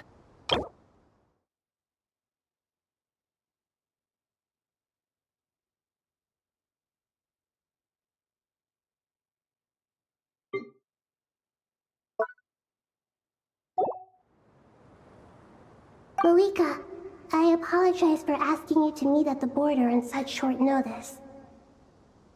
I also apologize for not being able to greet you in person. The form in which you see me now is one carried by the Traveler. The real me is inside the mausoleum of King Deshret, and I am reaching out to you with my mind from here. Irminsul has been infiltrated by the Doctor. We must be on our guard, as he can spy on information in the world from within the tree. Fortunately, there is no record of the Traveler in Irminsul, and you are still within Natlan's borders. My records will be preserved in the Night Kingdom, rather than the ley lines. As long as the Night Kingdom remains disconnected from the ley line cycle, the Doctor has no way of knowing my movements. Exactly. So by meeting each other in this way, the meeting essentially never happened. No wonder Paimon didn't come. You were concerned that her activity would be recorded by Irminsul. The Natlanese have heard about the situation in Sumeru. With the borders sealed off, merchants have been forced to stop their shipments. It's pretty serious, and you're the ones bearing the brunt of it. I'd like to address the question you raised at the beginning. I can offer a brief explanation, although it will sound rather cruel. I don't reach this conclusion gladly, but Irminsul predates the Heavenly Principles. It existed long ago, when the dragons of Natlan were at the height of their power. So even when the people of Sumeru became ill because of pollution, it was not a critical issue from the perspective of Irminsul itself. As long as it continues to function normally, the barrier will not be activated. But this time, the Doctor's invasion has directly affected the tree. That is what caused the barrier to deploy. The Heavenly Principles established a rule that when Irminsul is plunged into grave danger, a portion of power will be reserved to isolate Sumeru. That way, even if Sumeru is destroyed, the outside world at least has some time to catch its breath. We'd certainly need it. The Heavenly Principles created almost everything that exists in Teyvat today. To them, preserving the existence of the world and its inhabitants takes priority over protecting Sumeru. Meaning, protecting Sumeru now falls to you. Yes. My own power may be limited, especially compared to yours. But that doesn't mean that we're just gonna sit around and wait for the end. If necessary, I will utilize any and every means at my disposal. Nicole of the Hexen Circle didn't say exactly what this meeting was about. But after hearing everything you've said so far, I think I can guess where this is going. That's right. Nahida and I discussed it at length. We both know how presumptuous this is, but... You need the pyronosis, don't you? Yes, you guessed correctly. Originally, I only intended to borrow it, but the situation is far graver than I foresaw. So instead, what I ask of you is to please give the pyronosis to Sumeru. Why do you sound so nervous? There's no need to be shy. Surely a gnosis is pretty important to a god. I guess, but it's not as if losing it would suddenly render us powerless. But I'm sure you don't need me to tell you that. With all the nations you've traveled to, and all the gods you've met, you must have realized that by now. As far as I'm concerned, a gnosis is basically an elemental energy enhancer. But I don't usually use it. You know me. I like to think I'm pretty strong without it. Yeah. Not about to dispute that. So you see, you don't need to sweat it. Here, take the pyronosis. Uh-huh. Just like that? Uh-huh, just like that. To tell the truth, I've always toyed with the idea of giving it to someone who needs it more than I do. I know you accompanied Nahida here to try and increase the chance of success. It's a good thing you did, because your involvement is one of the main reasons you've managed to persuade me. Are you sure about this? Handing over your Gnosis just because of me? I won't try to quantify it, but trust me. Handing over the Gnosis to Tumaini is far from the craziest idea I could think of. Besides, even if you hadn't come here personally, I think I still would have agreed to Nahida's request. Irminsul doesn't just affect Sumeru. It impacts all of Teyvat. I know all too well how difficult it can be to protect the things you care about. So logically, morally, or however you want to cut it, helping you is the right thing to do. You don't need to tell me the specifics of your plan. Where the Gnosis is involved, the tighter the secrecy, the higher your chances of success. Malika, my heartfelt thanks go to you and the people of Naplan. Don't mention it. But now for the hard part. How do I actually give it to you? The Irminsul barrier is right in the way. I have an idea.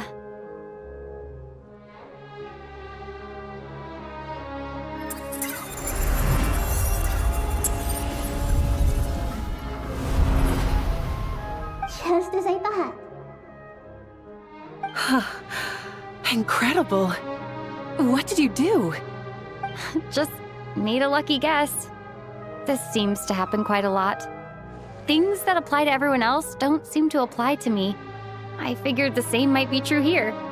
Irminsul usually produces effects based on the records it holds. Since the Traveler is a descender, Irminsul contains no records of her, and thus has no way to impede her. Is that right? You really are full of surprises. Catch. Whoa! Thank you, Moika. Thank you for trusting us with something so important. All right. No need to get so formal. It's not like we're strangers. Besides, there's still one problem. You might be able to pass through the barrier, but I don't know about the Gnosis. Any other surprises for us, Traveler? Let me try something. I have the Pyrognosis in my hand. It feels strangely ordinary. Not particularly heavy. And yet, this tiny thing symbolizes the mighty authority of a god. I need to think hard about my memories of Pyro. My memories of journeying through Natlan. All those important experiences I've had. The Gnosis disappeared. Traveler, are you alright? I'm fine. The Pyrognosis disappeared into my body, just like phlogiston. Maybe it resonates with you because you've mastered the power of phlogiston. You might not be recorded in the ley lines, but you're still our Tumaini. Whew.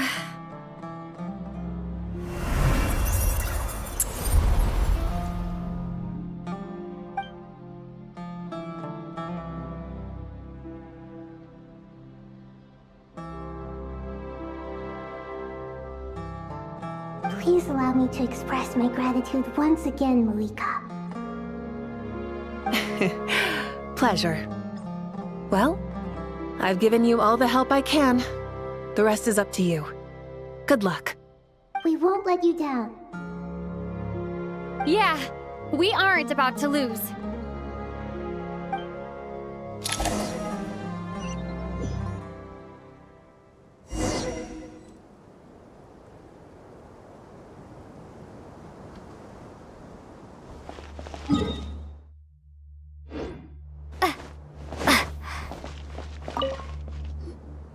Traveler, Paimon, how are you feeling? Paimon's a teensy bit nervous, but only a teeny tiny bit. Seems like she's gotten way braver over the last few years, huh? Of course. After all the adventures you've had with the Traveler, I'm sure you've gained a lot of experience and grown as a person. I'm doing all right. What about you, Nahida? How are you holding up? With the negative effects of Irminsul, I'm a bit like a piece of fruit that's been burrowed into by hungry insects and left to rot. I'd be lying if I said it was nothing. But please don't worry. We all know what we're getting into, and we've prepared as well as we can. I believe in everyone. I believe in you. And I believe in myself. Stoking the fire inside oneself is certainly one way to live, but knowing when to rely on one's companions is also a form of great wisdom. I've been quietly learning little things from everyone, like plucking tufts of fur from a sumpter beast. Me too. With the constant traveling, I'm always learning and growing. That's the journey of life.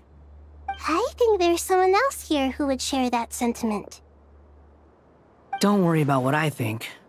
I was just passing by and happened to overhear your conversation. What are you talking about, hat guy? This is the top floor. No one passes by the top floor.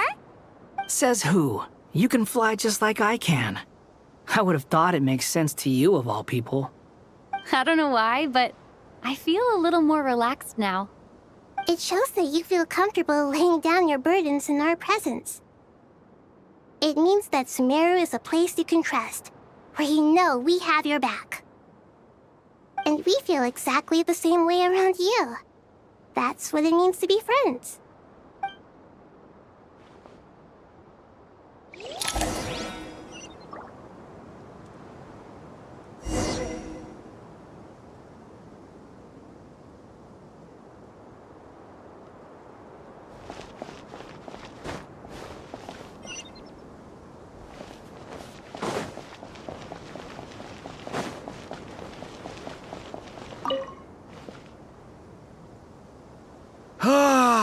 It's finally done.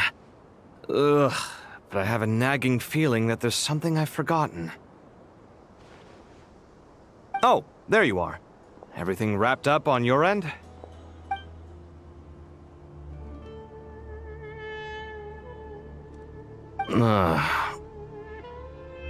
Okay, fair enough. That was a pointless question.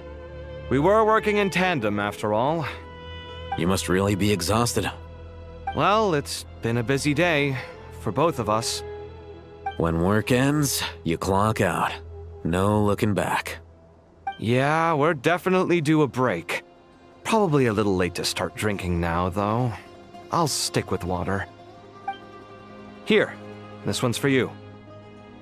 Thanks. You want a bite to eat? I can grab us something. Or wait, I think there's a stove nearby. Let me take a look. Are you nervous? A little, yeah. Unlike you, it seems. How are you not feeling at all nervous? Because everything that happens next is beyond my individual control. I don't worry about things I cannot influence. What do you mean, cannot influence? You're the one who came up with half of the strategies we ended up using. There's only so much I can do. I was only doing my duty. Was it like this last time, too? You mean with Azar and his accomplices? Yes and no. The situation back then was easier to control, but we weren't as prepared as we are this time. So the enemy is stronger, but so are we. I still vividly remember the way you interrogated me in the library after the fact. Where were you when Sumeru needed you most? If your memory is so vivid, you might also recall that it was you who came looking for an argument. You're often the one who initiates these things, you know. I came for a conversation. I didn't know it was gonna turn into an argument. Anyway, at least I showed up this time. So, what do you think? What do I think? I think we're certainly better off for it. It's good having me around to help out, huh? Absolutely.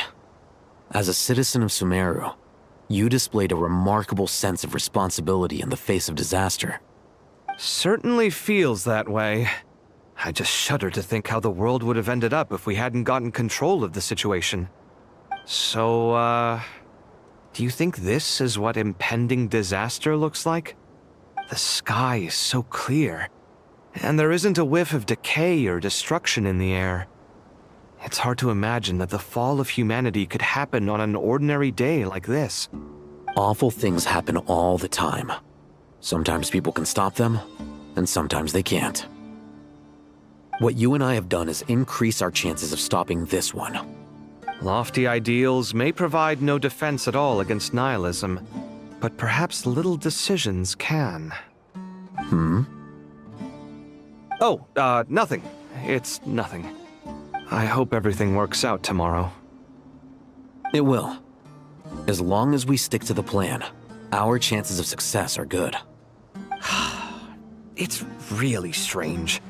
You're my junior, yet you always seem to act more like an upperclassman than I do. I think it's mostly a matter of temperament. Ugh. Walked right into that one, didn't I?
We'll make our move after sunrise tomorrow. Good. Is everything ready? As much as possible. That'll be enough. Don't let the pressure get to you. We'll take things one step at a time. That's how we've always done it. Master Tainari! Mr. Sino! So this is where you were. I brought some juice and some water. Would you like some? I know how easily you get dehydrated in the desert, so you should definitely have some water. In which case, I'll have the juice. I gotta ask, though. Who's on juice-making duty at a time like this? Madame Farazan said she was feeling a little nervous, so I told her about the automatic juicer my friend invented. She took it right off me and started making carton after carton of juice. A juicer? Did Sucrose send that to you? Yeah. I hadn't had the chance to try it out before this incident occurred, but I couldn't bear to leave it behind in Gandharvaville. The juice is very sweet. I think so too. Kale, how are you feeling? Physically, I'm okay, but it just still feels strange to me. Why would a great power like this come to someone like me? I know the feeling well. That same question ran through my mind every day as a kid. At least now, you have someone who can relate to you. All the more reason that you should apply for Spontamod. Tainari fiercely opposes the idea, though. Those two things are completely unrelated. What are we all chatting about, Would anyone like any juice? Oh, you have some already. I had some earlier, ma'am. Maybe give the extra to someone else? Very well, very well. I shall be off then. There's this enormous power, and then there's little old you. You feel like there's no connection between the two. And that sense of dissonance is difficult to get used to. Yeah. But after all this time, I can't believe this stuff still gets to me sometimes. Makes me feel a little childish. Kale, just because we normally keep the conversation light doesn't mean we can't discuss deeper issues. I don't think it's childish at all. You were the victim of a terrible crime. It's normal to struggle with the fallout from it. You have absolutely nothing to be ashamed of. My professor once told me that no incident can be considered truly resolved until the victim says it's over. Your rage and your pain are completely justified.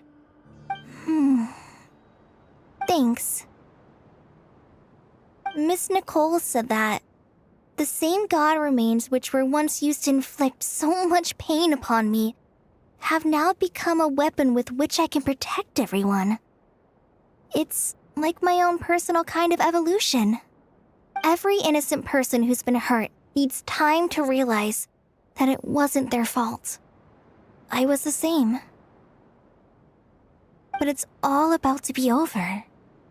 Tomorrow, it ends for good.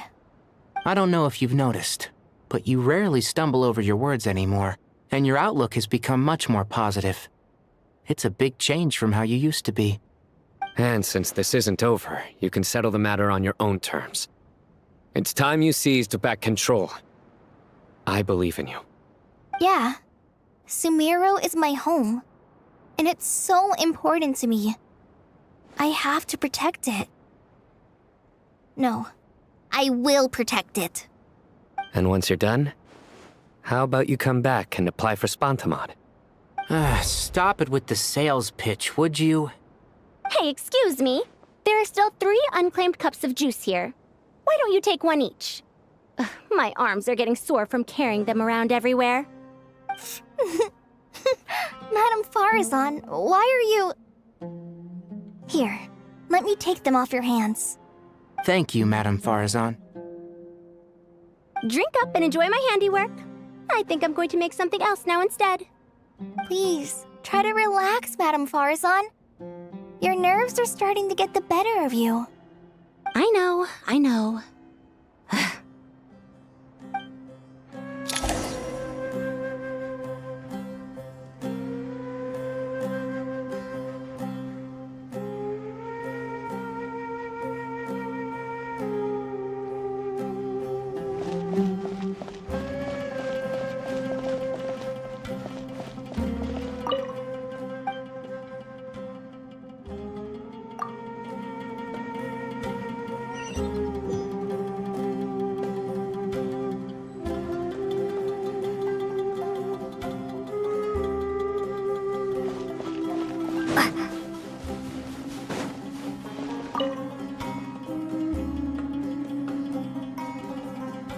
Something on your mind, Miss Nefer? Nothing in particular. It's just... right now, the future feels strange and unfamiliar. But the future has not yet arrived.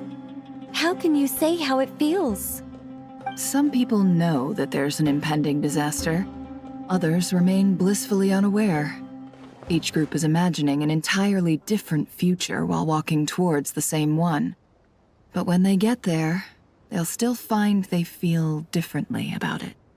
People are shaped by their circumstances. Different circumstances create people with different perspectives. I've always found the perspective of the Vahumana Darshan to be a particularly incisive one. Even at the height of the crisis in Krai, people held diverging opinions. But things are different this time. Indeed. Regardless of faith, gender, wealth, skin color, or eye color, everyone in Sumeru knows what will happen tomorrow. The world has never been an especially fair place. Yet now, against all odds, a moment of unprecedented unity and equality is about to take place. It's fascinating. If only my father could have lived to see this era. Era. To me, that term represents a much greater span of time. It can be an unsettling word. I would even say I'm afraid of it. Do angels even feel fear? Yes, at least I do. I fear the gap that grows wider with each passing day and the never-ending flow of time. Time renders all memories insignificant and reduces all splendor to nothing. But those memories are the one thing I do not want to lose. You're very human in that regard. If angels draw too close to humanity, our wings burn away in the bright flame of awareness, and we fall to the earth. After spending so long among humans, I have lost much of my former glory. Maybe that's a good thing. You're more human than some humans are. I've been talking to Krai a lot in recent days. We seem to be in completely opposite situations. I suppose that makes us good case studies for comparison. Case studies for who? Myself, I suppose. After comparing the two of us, I suddenly discovered that I desired more than before. It was a gentle, pleasant sensation. Just as most people pursue glory and miracles, I too am pursuing miracles of my own. Guiding humans to make the miracles in their hearts a reality. That is my miracle. It doesn't sound so bad, does it?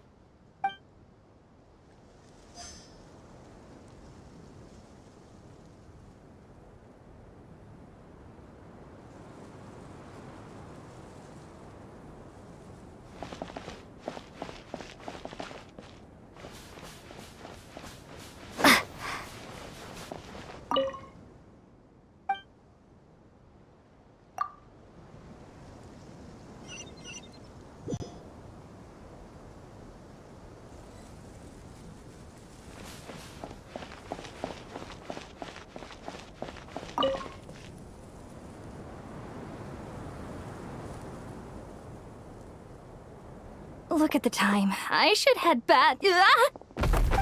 I'm so sorry. I was in a hurry and didn't look where I was going. Are you all right? I'm fine. Wait, you're... Have we met? Not exactly. I think we may have crossed paths by the house of Dana before. Oh. You're Hat Guy! From Vahumana, right? You recognize me? The clue's in the name, Mr. Hat Guy. Fair point. It's getting pretty late. What's keeping you up? I could ask you the same question. If I'm not mistaken, all the workload for the Ratawa Histarshan wrapped up a good while ago. Well, I have something of a background in Satyavada life, so I was helping the Dendro Archon make some preparations. But I must have lost track of time. Did you find the experience enlightening at all? Honestly, it was tedious and uneventful at first. But eventually, I think I did sense some profound truths. But they also brought a lot of suffering with them. I was told that I even shed tears while I was meditating, though I have no idea why. Sorry. I hope I'm not scaring you. Not at all. It just proves you're very accomplished in your research. Good night. I wish you all the best for tomorrow. Thank you, sir. You too.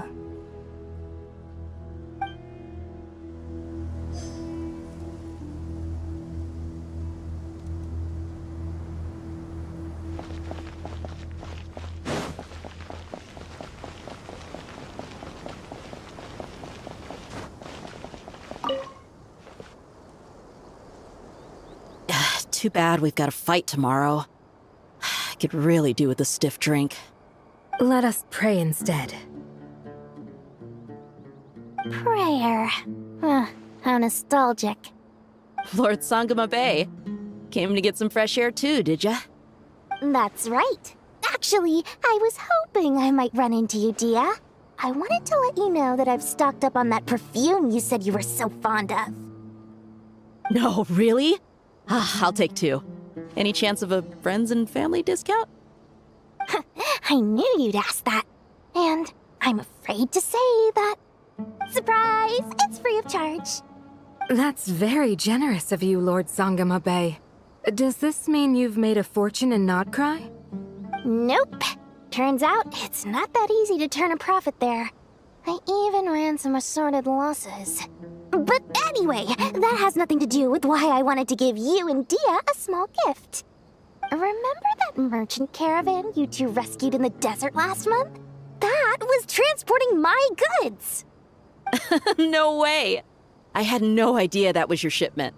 Explains the, eclectic mix of goods, though. Lord Sangama Bay's investment in the desert and generous stockpiling of goods has helped many people over the years. The shelters you funded especially have made life a little easier for the children and the elderly. Wait, how did you know about that? Oh, I see. Nefer told you, didn't she?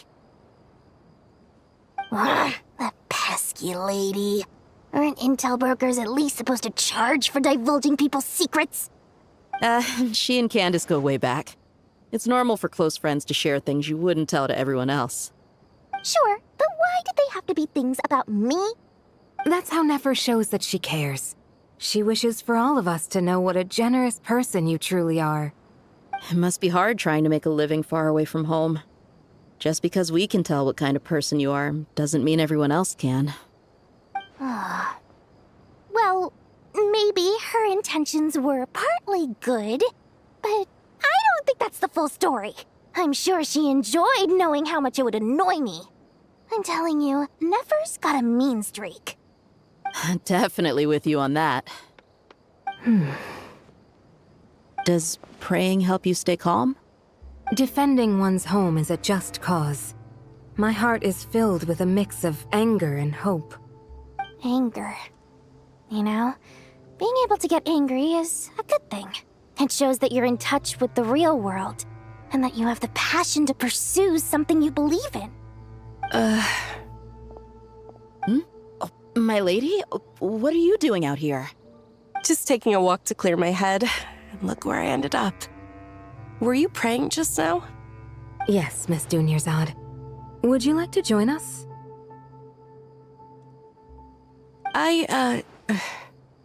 Come on, it's fine.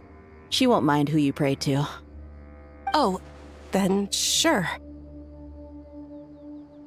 I remember you, Miss Dunyarzad. You visited my shop before.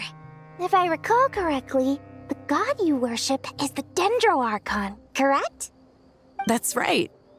She is such a gentle and kind god. But to me, she's more than just a god I worship. I see her more as a friend. And so do many others. She's not some almighty god who reigns on high, but a genuine friend. Agreed. She's a wise teacher and a good friend. I spoke with several people during the evacuation. Everyone's aware that tomorrow's battle is one that ordinary people can join too. A battle to fight for our friends and our homeland. Oh, it makes me glad. I can finally do something for those who protected me. You've grown so much since we first met. Oh, a compliment? Ooh, more please. Thank you. My lady, you've always been a remarkably strong and ambitious person. It's indisputable. And that's not just a compliment. It's a statement of fact. What are you praying for? Our beliefs may not be entirely the same, but we both wish for the same thing. I pray that everyone will rise to the challenges ahead and return safe and sound. I pray for the safe return of all my companions.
Time to go!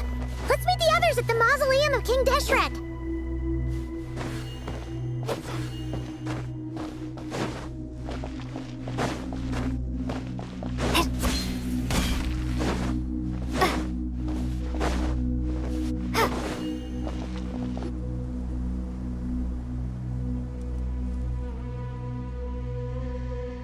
I have not felt this way in a long time. Standing up high, gazing out at the rolling dunes. One cannot know what freedom truly means without first losing it. The Golden Slumber truly lives up to its name as a dreamland. Though desert sands exist there too, no mirage, no matter how glorious, can compare to true beauty. Dendro Archon, what is on your mind? I was wondering whose counsel I should seek on the questions in my heart. What kind of questions? So many. More than can be put into words. As I once said to a friend, we look, we see, and we comprehend. But the question still troubles us. What are the many disasters that this world faces, but the sum of all irresolvable questions? The biggest question you should be asking is how to seize victory. Yes. Although, I would express it differently. I must not fail. And so the question I am most curious about now is whether the path to victory will be an arduous one. What we declare to be a young sapling, we may, in fact, find to be a towering tree, if we would only cast aside our ignorance and look beyond the veil of time to see her true form. Nahida! We're here! Just in time. My preparations are almost complete. Ready when you are. We're here too. Miss Nicole! Miss Nicole! You run so fast! I thought I'd get a lot of exercise as a forest ranger, but I can barely keep up with you. Sorry, I got a little carried away. Lesser Lord Kusanali, the equipment is ready, and the modifications to Aru are all complete. As discussed during our meeting, Accessing Irminsul via the Akasha is no longer feasible at this stage. There are other options, it's just... they're a little more extreme, and more technologically demanding to implement. Maybe you should take it from here. The architecture and functionality of the Akasha terminals overlap considerably with Aru. There is reasonable evidence to suggest that one was developed based on the other, or that they both utilize technology of the same origin. As long as the transplant and merge operation succeeds, Aru should theoretically work on a scale greater than the Akasha and approximately equal to Irminsul. It will become the largest active computing device in all of Teyvat. A system this powerful is capable of a lot of different things. In the past, the Akasha was primarily used for one-way information transmission, but I suspect it could also serve as a central bridging hub. In the pursuit of greater knowledge, some scholars have attempted to connect their consciousness to Irminsul through the use of terminals, incense, and meditation. Correct. In academic language, scholars who reach that stage are said to have entered Satyavada life. Hypatia has performed this practice many times in the past, and she was once under my care for a period of time. Right. And this at least proves that there is a zone within Irminsul that can be connected to. that's right. Providing wisdom to the people is one of the very reasons for Irminsul's existence. I think I understand where you're going. Please, continue. In that case, I'll skip to the conclusion then. We need to further modify Aru, merge it with the Akasha, manufacture terminals, and distribute them to every single person we can reach. Every person? Even the desert folk? Yes, everyone. I've already calculated the amount of raw materials we need. So you mean we're going to get new Akasha terminals? Yes, but this time the people of Sumeru won't be using them to acquire knowledge, just to connect to Irminsul. That's the key. When we evacuated the city, we brought all the important assets from the House of Dana, in case we ended up needing them. Fortunately, this included the Akasha system's main terminal. We've checked all the relevant records, and one thing is certain. Nothing like this has ever been done on this scale before, so... Everyone in Sumeru is part of the plan. Whoever controls the people controls the situation.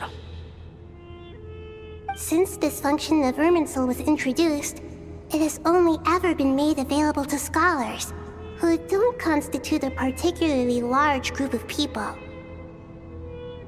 But by expanding the scale to include all the people of Sumeru, all the individual connections will stack up to create a significant load on the system.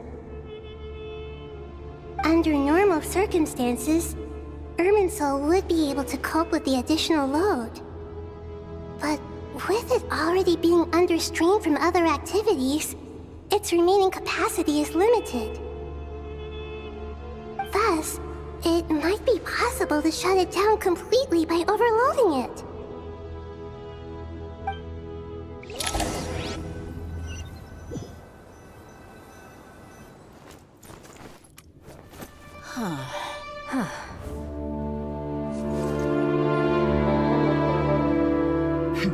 Counting down. 3, 2,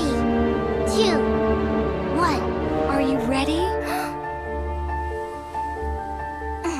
Ready!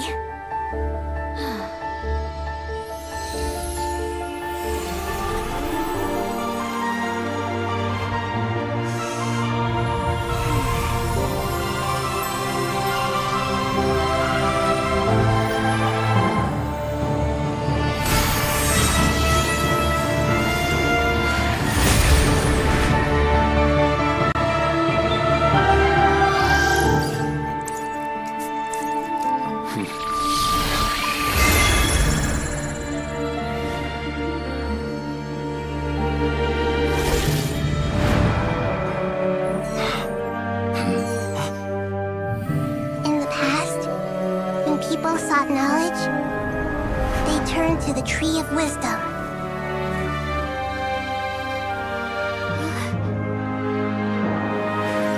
Today, we use it to save Sumeru and the whole world. These boughs that nurtured learning must not become tools for destroying the world.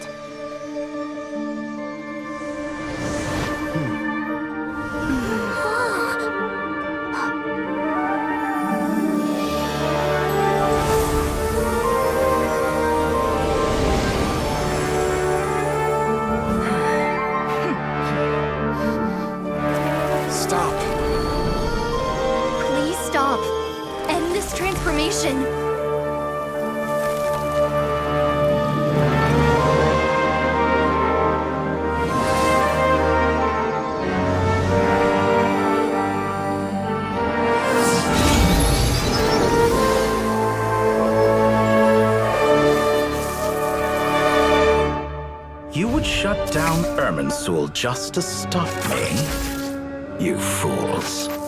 I have all the time in the world.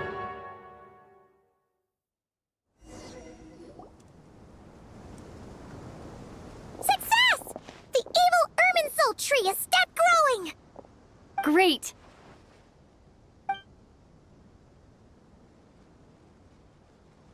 What a display of true courage! The courage to think and the courage to act! I never thought I would witness the shutdown of Irminsul with my own eyes. Perhaps this is human wisdom in action? Indeed, only humans could do such a thing. Gods are few and far between.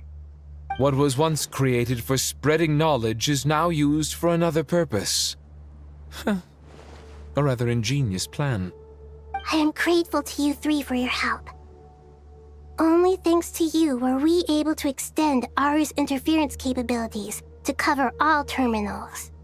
Now, nobody who wears a terminal will have their activity accurately tracked by Irminsul. No matter how many eyes Dottore possesses, he will not be able to see us clearly. Now for the next step. I will need the help of your supreme powers once again. How might we be of service, Lord of Dendro? I need to reach the Eternal Oasis immediately. Right now? In that case, Ibis King, would you agree that this is a fine opportunity to dust off our old tricks? Never. I assume you have that chess set with you? You mean the one you gave to me as a gift?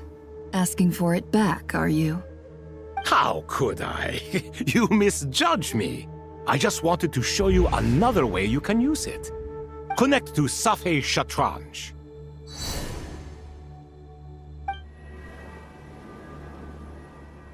Safei Shatranj? You mean that place in the desert? Thoth's chess set gains its power from the chessboard laid out in the desert by King Deshret and ourselves. All ceremonies conducted using the chess set must be activated via Safei Shatranj. In other words, the chess set is an extension of the chessboard. In the past, moving a chess piece was a sacred and momentous act. Transfer initiated. Entering live combat mode.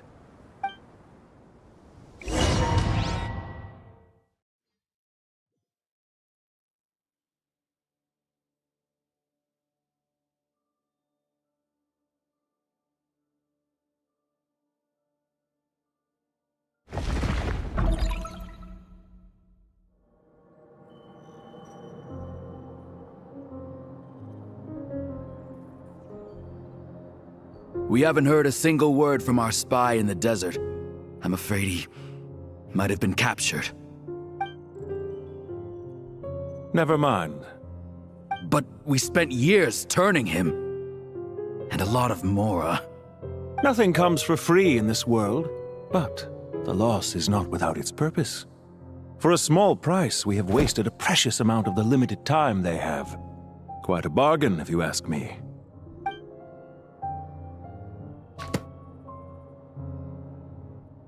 Understood. Weighing profit against loss is a necessary part of life. But to tell the truth, I have been operating at a loss since this all began. Since many centuries ago, in fact. For instance, why would a banker act as the executor of a will? If you hadn't deposited your personal belongings at Northland Bank, I would have no reason to be here right now.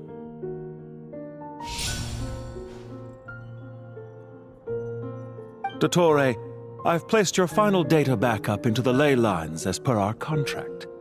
I trust we are now square for the safe deposit fees you paid.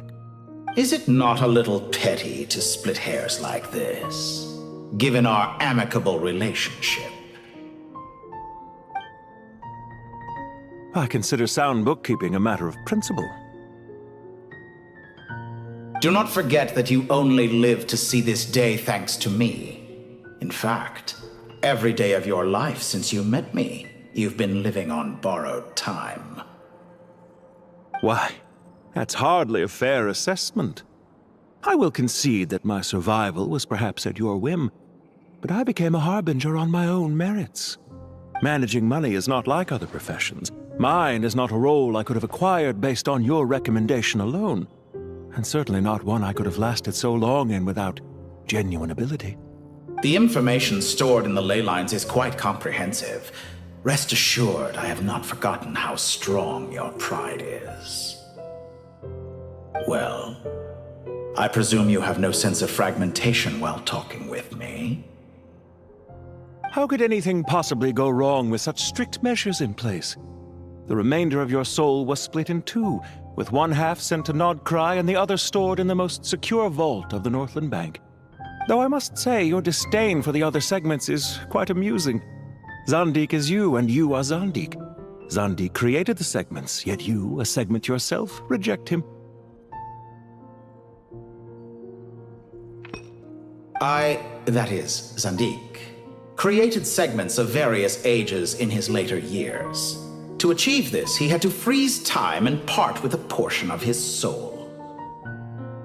But as constructive as it sounds, it erases my uniqueness. If each segment is equally me, then by the same token, none of them are truly me. A soul living forever in the past inevitably holds different views than he did in his later years. The same thing that completes me also restricts me. You too might ask yourself which stage of your life you want to be preserved at. The day your business failed? Or the day you were framed by a gang and sold off to a medical lab as a test subject? We needn't dredge up the past. This undesirable plan was eventually scrapped. Lesser Lord Kusanali was quite right. I needed an opportunity to eliminate myself. And after that, I concluded that there was no more effective plan than directly splitting the soul. Once the soul is transferred out, you will find that creating a physical body is far simpler than creating a puppet. The other half of your soul suffered a crushing defeat in Krai, you know. And yet in the process, I obtained the information I always wanted, did I not? Because now we finally know where the best testing ground truly lies. I once thought your ultimate goal was to ascend to godhood. But as it turns out, that was merely one of your experiments. Experiments take many forms. Most people are too eager for success, too fixated on the end goal.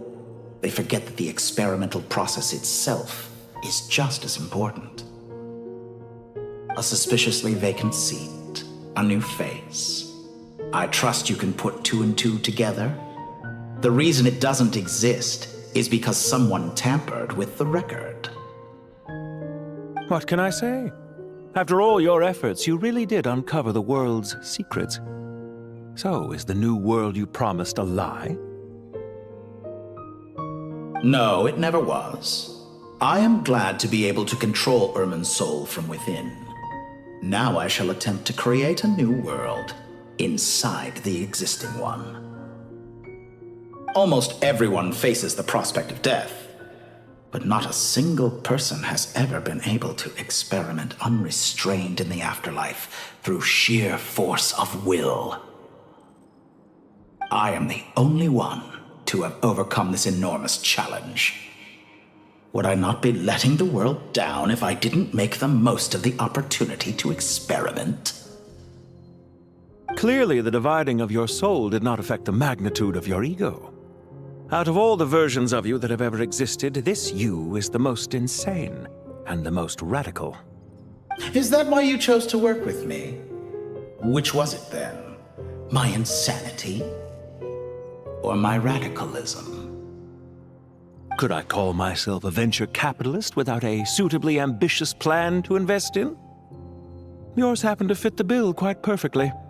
Well then, I must say, while I am surprised enough that you showed up at all, what surprises me more is that you chose to present yourself as my former subordinate, and not as the banker Pantalone.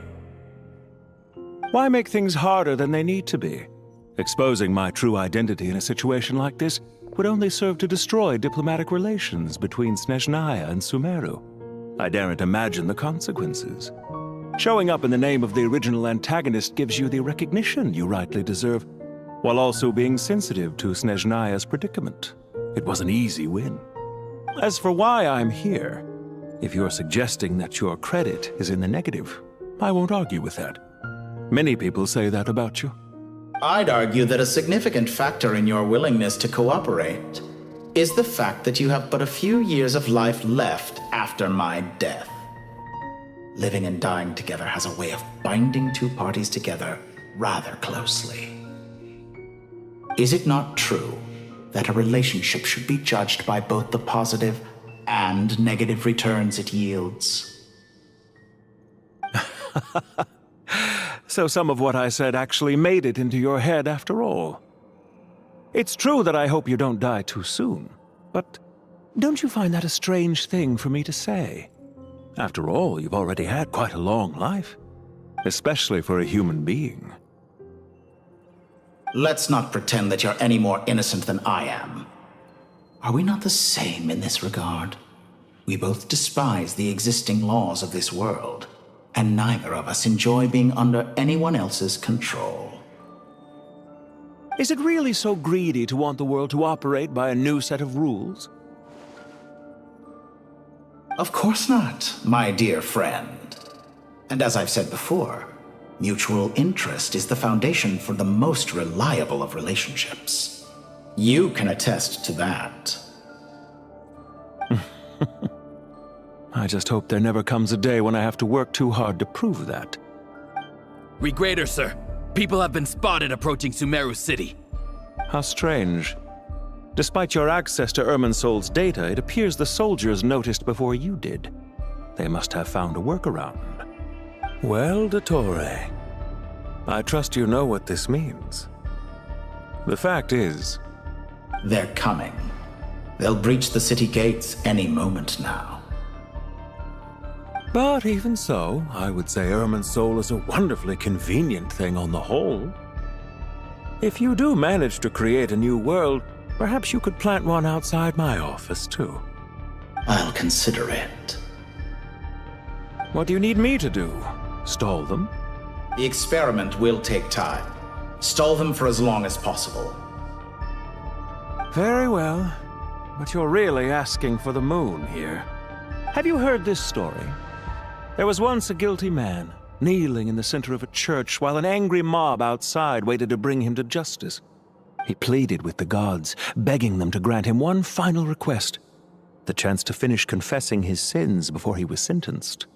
Many suns and moons passed, seasons changed, and still his confession continued, as if he intended to speak until the end of time. Are you suggesting I worship you as a god? Or were you hoping that I might confess my sins to you? Certainly not the latter. That would make my life miserable indeed.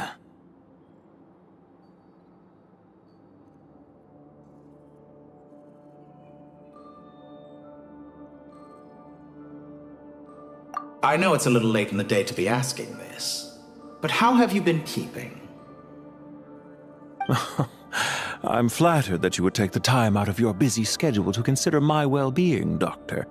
The part of your soul that went to Krai caused quite a stir, sending our organization back to the drawing board on numerous fronts. It was quite a headache for everyone involved. Dear me, I must have caused you no end of trouble. You certainly did. I had the rare honor of being summoned before the Tsaritsa with Pulcinella to answer for myself. A terrifying ordeal. Don't worry, I pulled through. At most, it's a public relations nightmare. I made sure of that. Now I'm curious. How did you explain yourself? Oh, it was quite simple. I just pinned the blame on someone who wasn't there to defend himself. I could hardly be expected to defy the demands of someone as insistent as the Second Harbinger, now could I? How you slander me. You know full well that I am perfectly amenable to reason. There's no question that you are partly to blame for the ruin of my reputation over the years. For someone who despises them so, you never seem to have any objections to me creating or becoming one. At first, I thought you'd be furious. Concerned I would terminate our partnership, were you? Not at all. You had reasons why our partnership must continue. Don't you find people's attitudes toward gods amusing? A god descends from the heavens and people worship it unreservedly, blindly following whatever rules are given to them. And yet, when they see an ordinary person gain godlike levels of power by virtue of their own hard work, they treat him with nothing but suspicion, even if he is a compatriot. Is that supposed to be a compliment? No. I was just thinking. I pity the man who would call you a compatriot. There's no need to be so self-critical. Do you have anything lined up for when this is all over? Hard to say. Field work always takes quite a toll on me, as you know. Once I'm back at Snezhnaya, I'll start with a well-earned cigarette. Why are you so eager to ruin your lungs after I went to the trouble of replacing them for you? If you have an issue with it, feel free to try to stop me.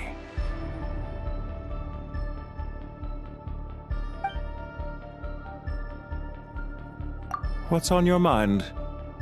The limits of humanity. It's a pity. Despite running countless calculations, I find there is simply no way to reduce any further the amount of one's soul required to sustain an individual. It's rare to hear you admit to being unable to achieve something. I beg to differ. For instance, as I've told you before, the original me was prone to motion sickness and couldn't make long train rides. Ah, yes, of course. One of the reasons you often sent yourself out on errands. What are you thinking about now? A new experiment. In the event that my soul was depleted, say we extracted my data from someone else's memories, yours for instance, and then combined it with your intact soul as the base material, what would we create? Such a scenario would be impossible. Oh? As long as your current soul survives, there will be no need to create a new individual. Don't forget, you were the one who approved of the present situation wherein only one Dottore remains. And if you ceased to exist, who would be capable of performing this experiment?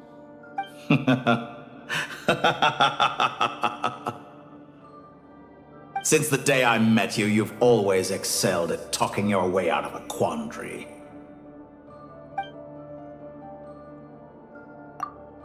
Isn't it a little too early to be saying goodbye? Not that I wish to keep you from your business, of course. Very well. Let's leave the conversation there for now.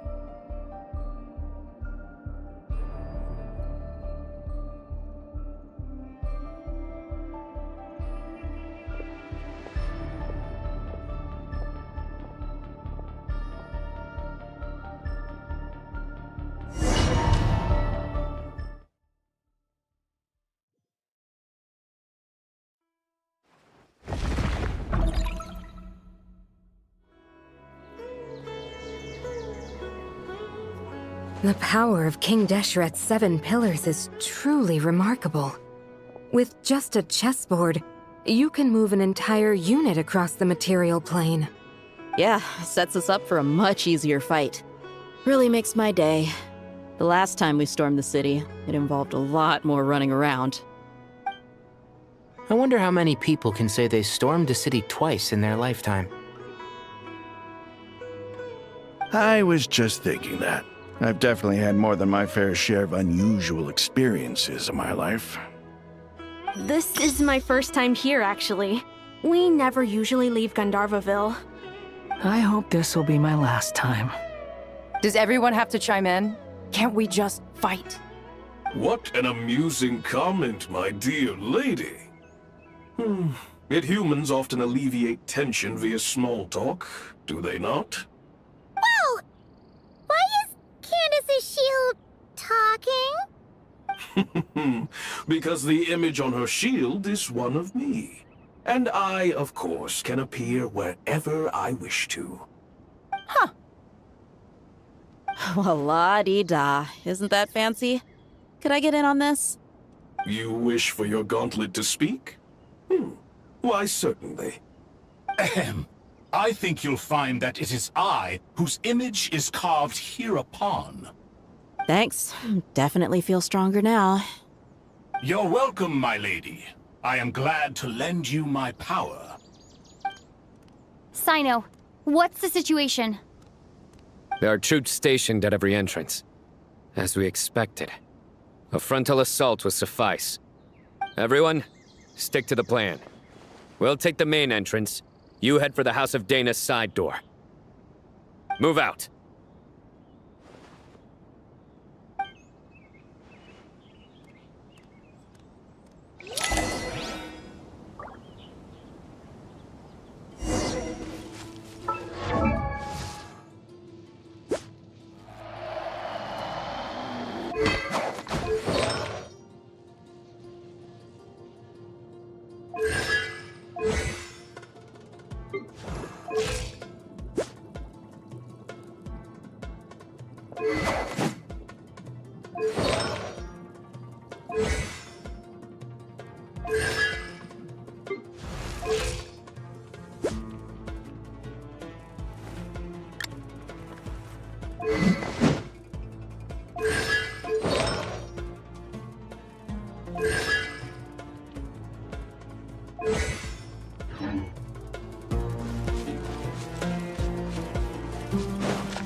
out of my way! Take this! Watch out!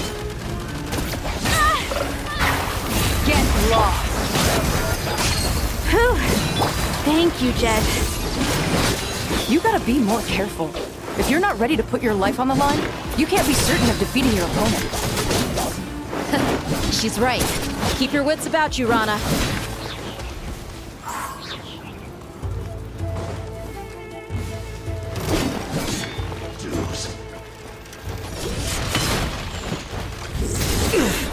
A tough crowd. Too easy! Buckle up! So soon. Hear my prayer! Nowhere to run! Your sins weigh upon your soul!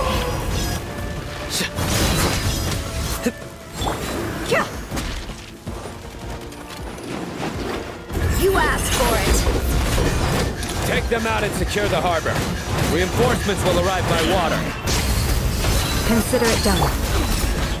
Show no mercy. Detoxify me.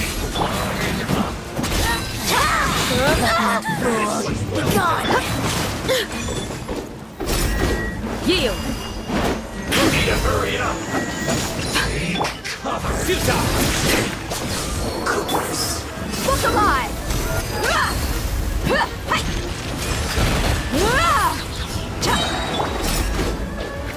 You're exposed! You're dead meat! So quiet.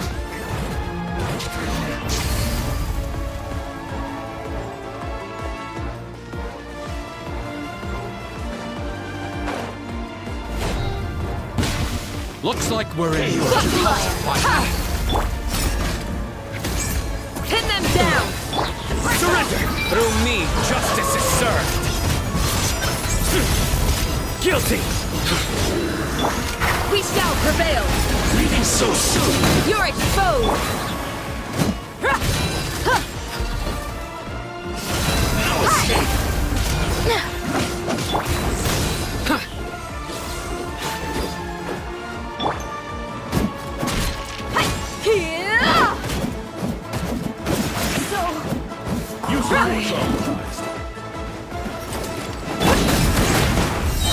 Pin them down! Hear my prayer! Gloves off! Resistance is futile. Save yourself.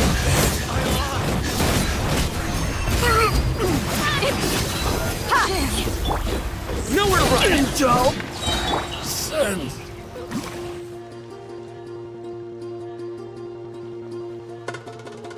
Waterway secured.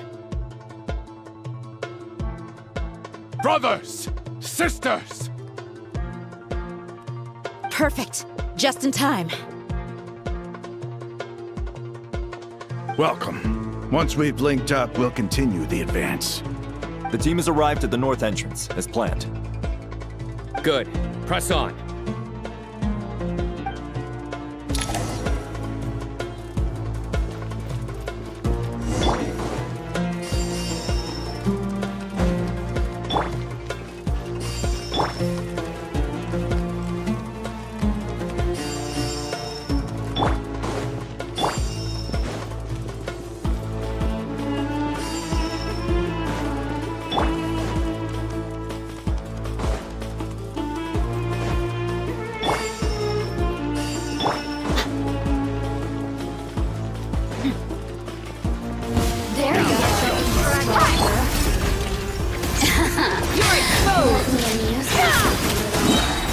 We shall prevail! Your sins weigh upon your soul! You stand condemned! Guilty! The more, the merrier! You stand condemned! Your penance is due! Look alive! Hear my prayer! You asked for it! Got it!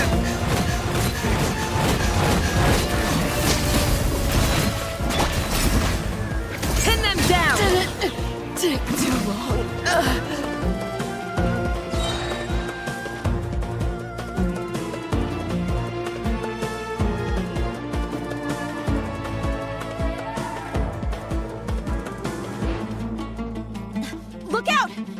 ambush! Finally. We need to hurry. Take the middle road now. Mahamatra Sino, area clear. Don't relax just yet. More Fatui approaching from the right.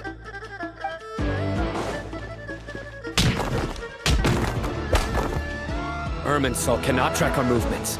If necessary, we can split up.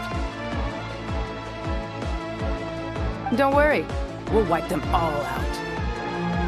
As you can see, our people came raring to go.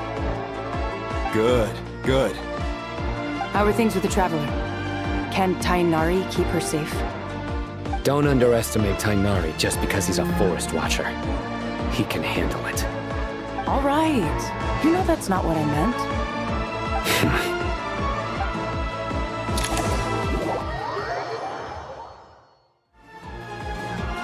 Sino and the reinforcements have drawn the Fatui's fire away. It's our turn. By using a cluster leaf of cultivation, we can pass through certain terrain silently. Good luck with that. We'll just fly up there. Huh? Oh, yeah! Paimon forgot she could fly! Ready? Ready.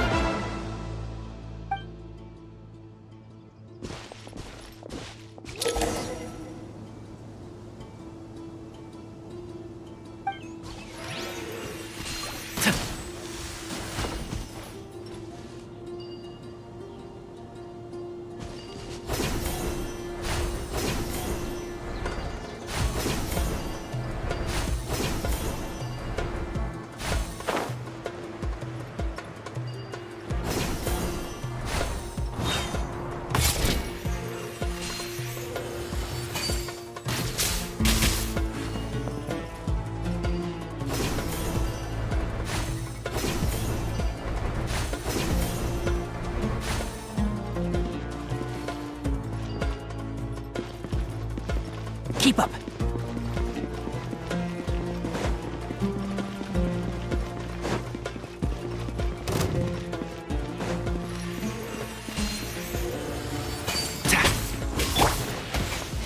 The wind rises.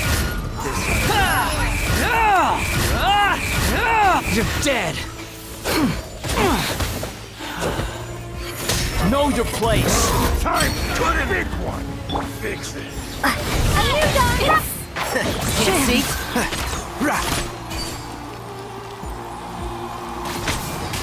So quiet.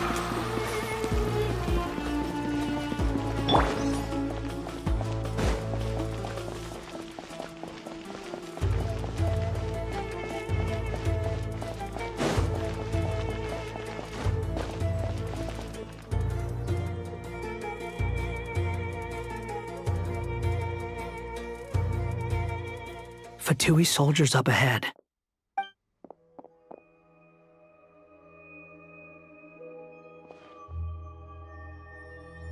Careful. Prepare for battle.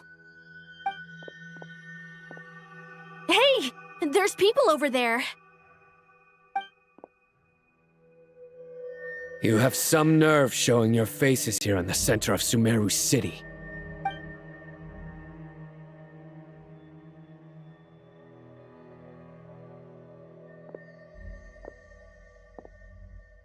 You're right on schedule. Well, this guy sure as heck isn't your average Fatui sergeant. They've stationed quite a few people nearby. It definitely looks like they were waiting for us. But something feels off. Everything about this guy feels too deliberate. I highly doubt he's just a subordinate of Dottores. And he's no mere sergeant.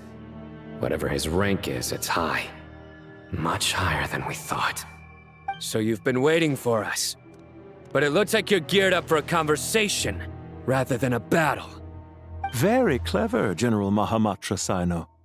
I know you're the one in charge of this siege, and I look forward to making a deal with you.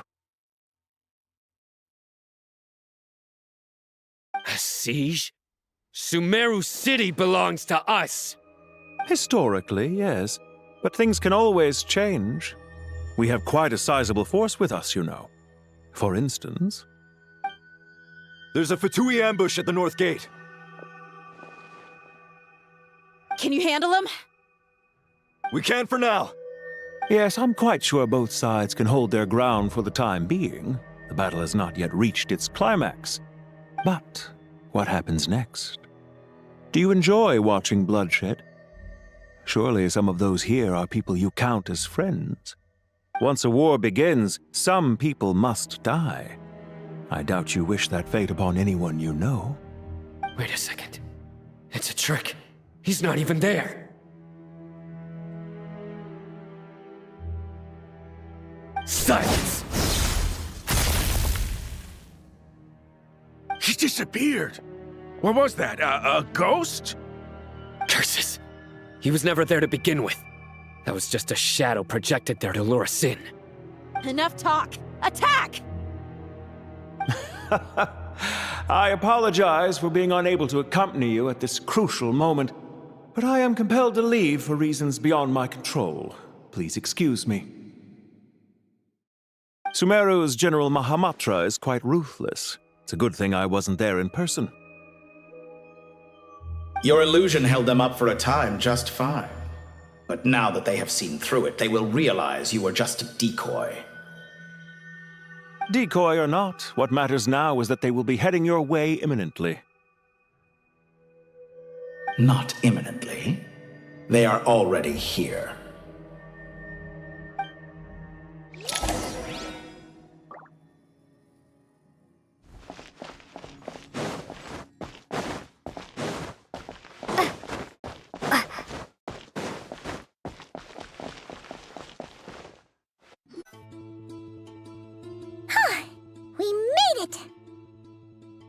This is far enough. Tainari, you go help Sino. Don't worry about us. We'll manage from here. Are you sure you don't need me to stand guard?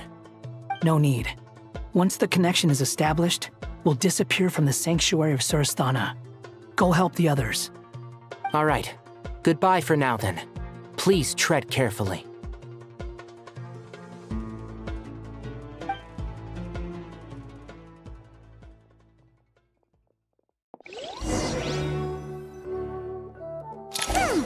Now where's the interface Nahida mentioned? Come on, where's it hiding? Found it. It's over here.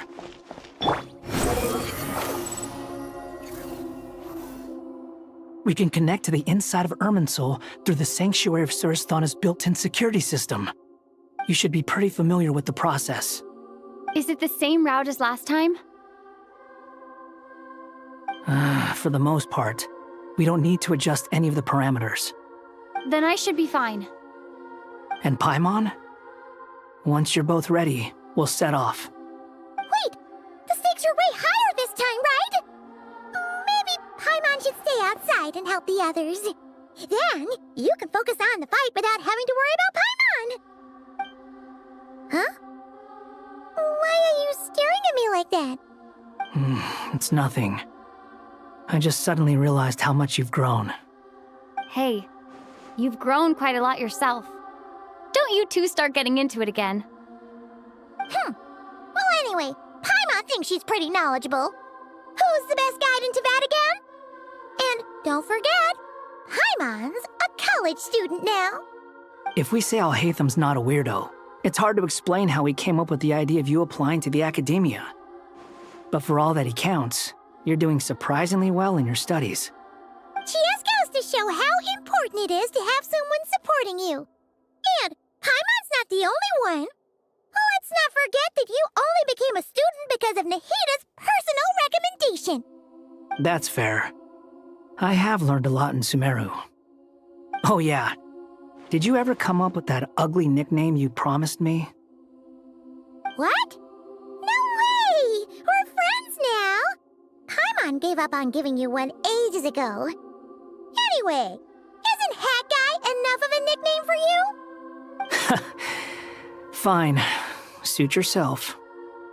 We need to go. Paimon, if you're staying, look after yourself. Will do. Paimon's gonna link up with Tainari and Sino. You guys are the ones who need to be careful. We will be. Bye for now.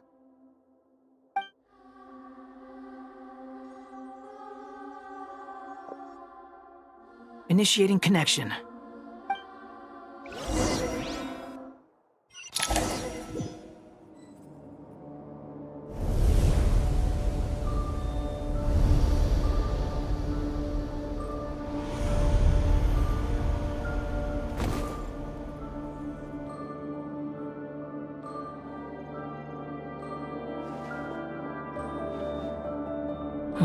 Well, here we are again. Come to think of it, I still don't even know where we're going. Thanks to our terminals, it should be impossible for Irminsul to read. I can... Don't tell me. Only you need to know. That way, whatever happens to me next, it won't affect your progress. Listen to me. Your safety is just as important as mine. Don't even think about sacrificing yourself for the greater good. We came here together, and we're leaving together. All right, if you insist. I won't argue with you.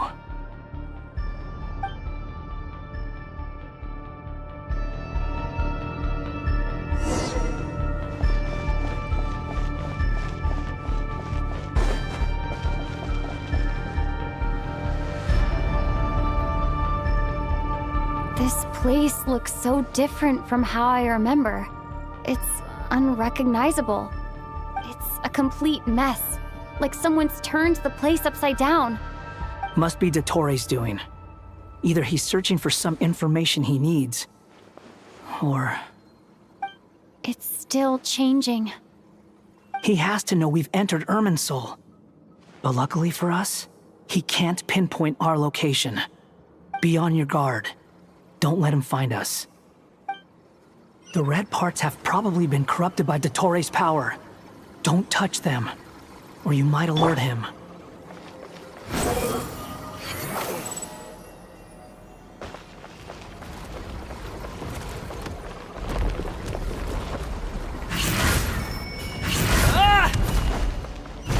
He's looking for us. Tread carefully. That wall could be a problem. Fortunately, it looks breakable. Give it a shot.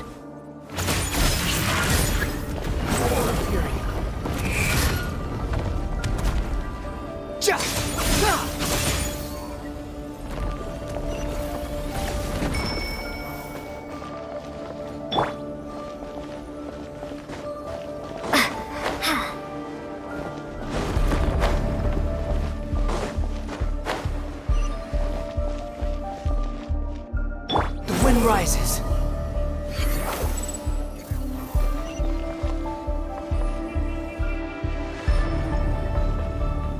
Behold!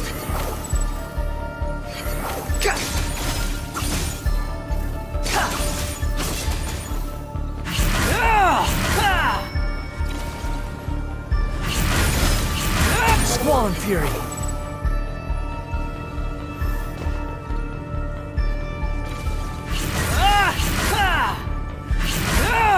Behold! The same old trick again? Are you kidding me? Let's handle it just like we did before. This cheap trick isn't gonna stop us. Quit following me. Oh no! It's... A trap! Is that why he was using the same trick over and over again? To get us to lower our guard?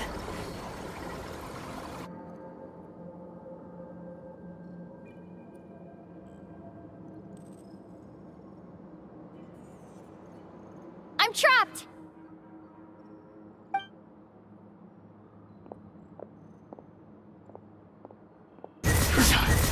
Why won't this thing budge?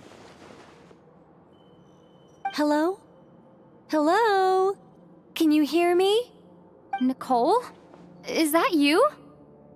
Yes, it's me. I'm monitoring your progress from inside the Eternal Oasis, and I have to say, this terminal is simply marvelous. It makes tracking you so much easier. I couldn't see anything at first, but now that you two are inside, I can use your location with support from the terminals to get a partial view of the situation inside Irminsul. It's not the clearest image, but it's better than not being able to help at all. So, here I am. I can't intervene directly, but I can help to guide you out of the jam you're currently in. So please, just follow my lead.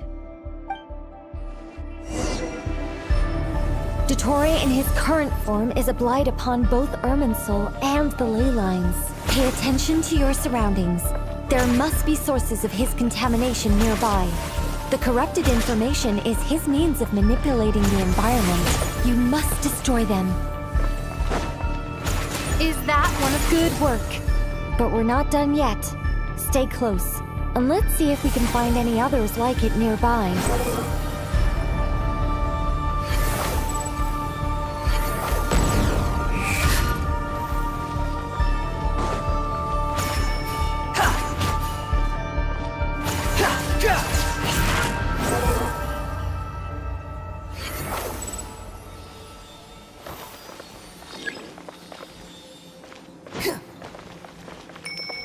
Behold! This must be another one. Agreed. Now... Wait! Watch out! It's Dottore. I think he's found us.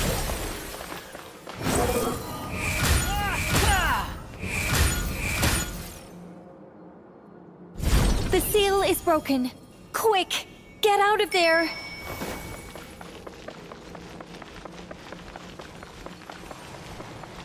The wind rises. And where exactly do you think you can run to?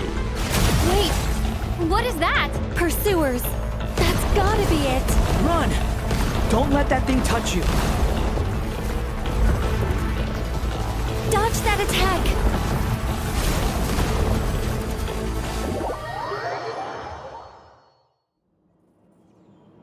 And where exactly do you think you can run to? Wait, what is that? Pursuers! That's gotta be it! Run!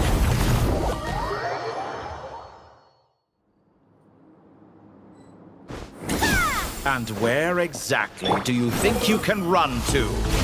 Wait, what is that? Pursuers! That's gotta be it! Run!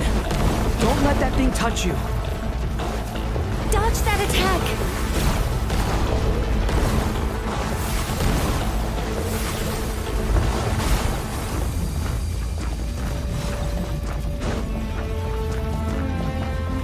There's more than one path.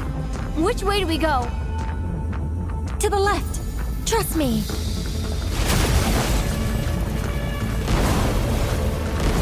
Fleeing like vermin. What a pathetic sight. Hey! Watch yourselves! Stay focused! There's a cliff ahead! Jump! More of those corruption sources. Destroy them as you did before, and open the exit as quickly as possible. They're relentless. Is he trying to wear us down? You'll just have to destroy these too. I think the pursuit is over. Hard to say. Stay alert.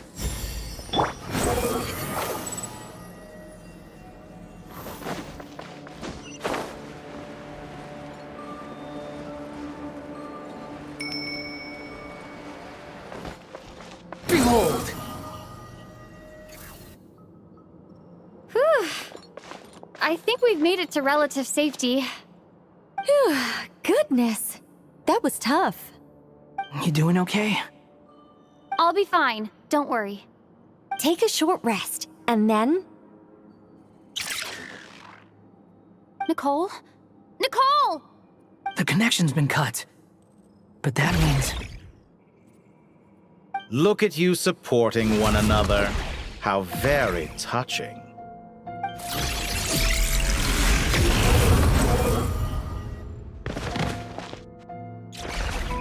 Dottore!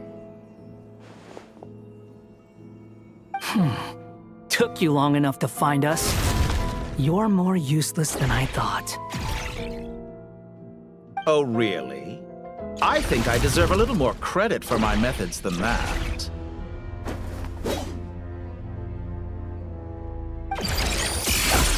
Rather than hunting you down, I chose to let you roam free. I indulged your presumption that I was unable to track your movements. played along with your clever little plan. Fleeing is for animals, but I rather enjoy watching you flee. Some things lose the will to run altogether as soon as you put them in a cage. If that's true, then why did you come looking for us? Because I wanted to observe you up close, of course. Don't misunderstand me, I'm not here for a fight. Is it so unusual that I wish to greet my old acquaintances in person? After all, it's been a while. Scaramouche.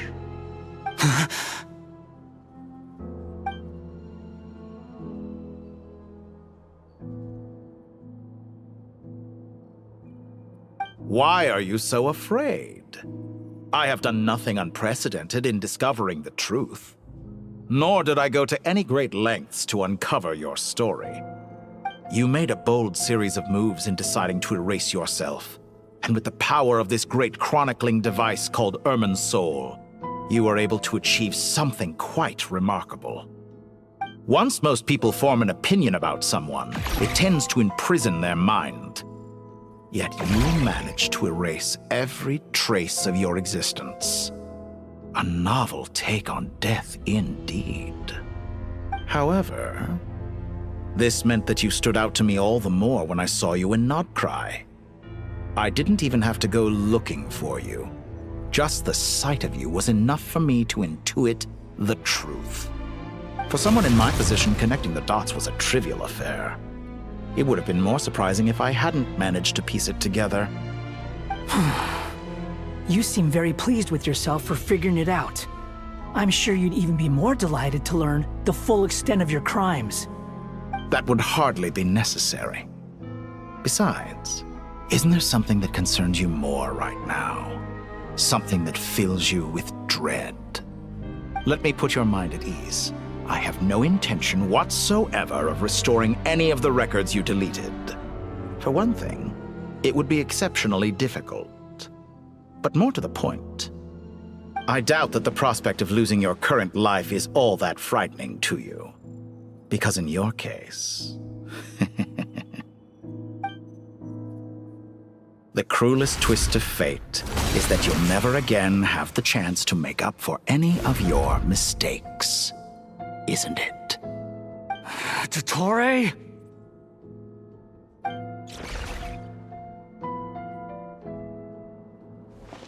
All here shall bend to my will. Blazing light! The wind rises.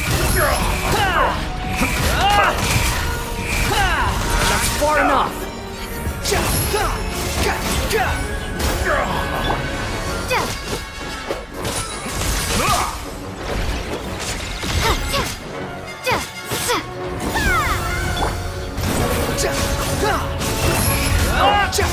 I'm afraid you'll need to do better than that to take me down.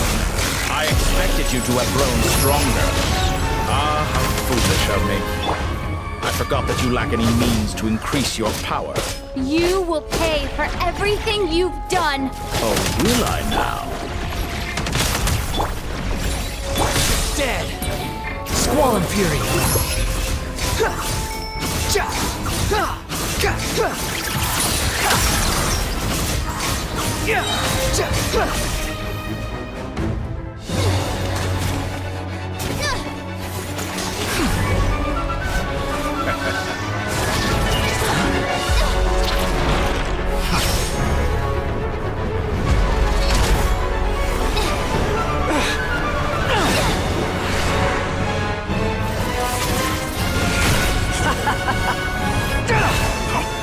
Does the prospect of death amuse you? I could ask you the same question! I'll distract Dottore. You focus on the mission. Got it.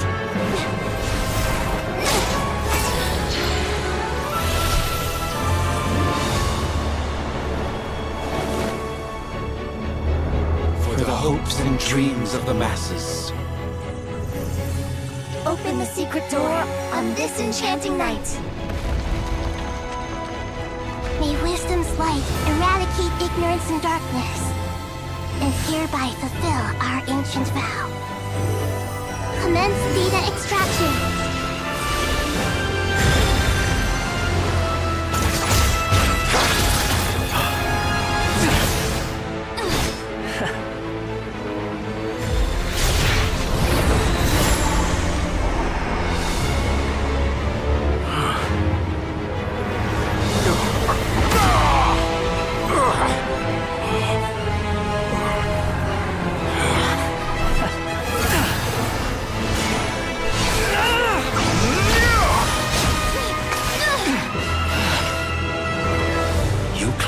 Outdated ideals and stand in the way of progress.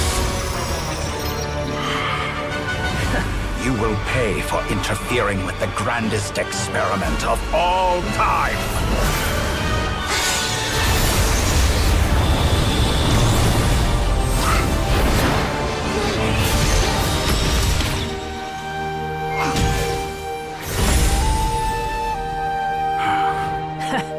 Good timing. Dottore, as clever as you are, you fail to understand wisdom. Wisdom takes many forms, but the path you have chosen eschews them all. Huh.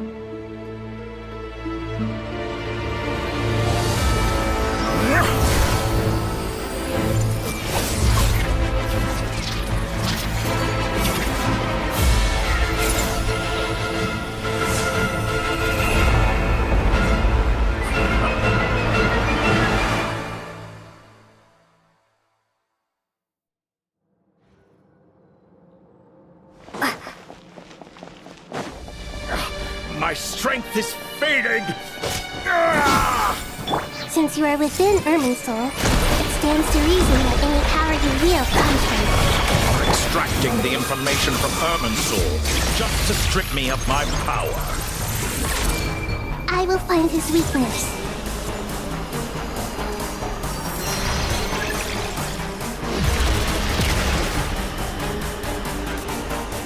I see everything!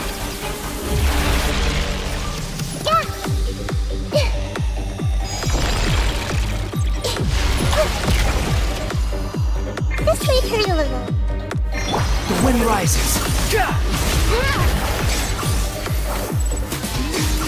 I admire your attempt to introduce a new variant, but it's nowhere near enough.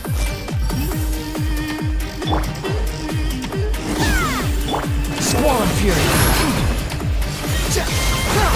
You're dead. You dare to gaze upon me?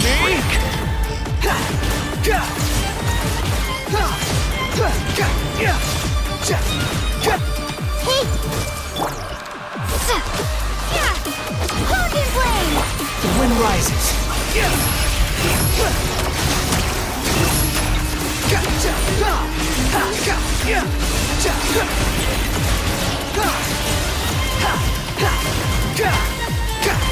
Let's try this. Muso no Hitokachi! I see everything.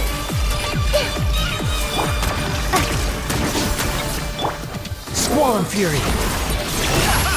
You won't listen. They're so close. Just hold on a little longer. I'll hold him up. Traveler, Hat Guy, the rest is up to you. We certainly have a knack for surprising each other, don't we? I'm just getting started. It's time. Say your prayers. Stay on the offensive, but watch your back.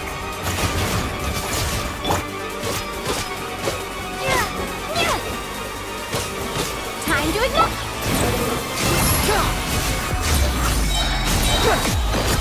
It's time. Say your prayers.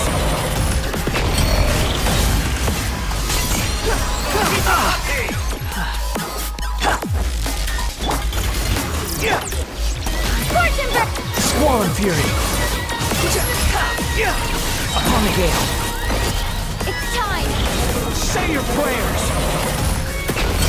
Finally, time for you to die. Excited? Time for me to die.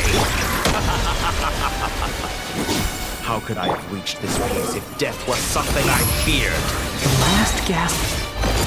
It's time. Say your prayers.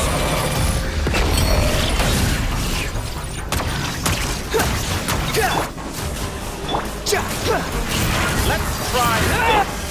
Muso no Hitohaki!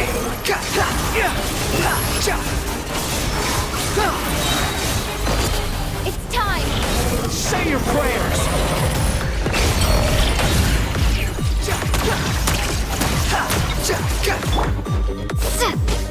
Burn all before you! Blade of the primal flame! How amusing.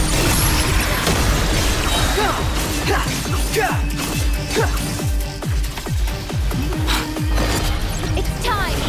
Say your prayers!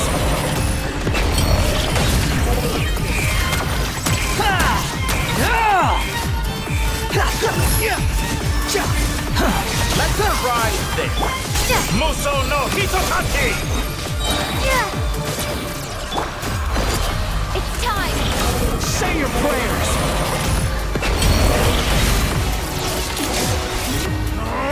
That's enough!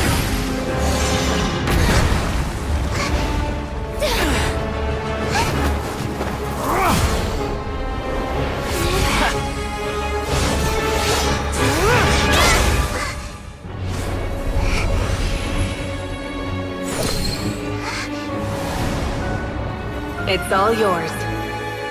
Do with it as you see fit.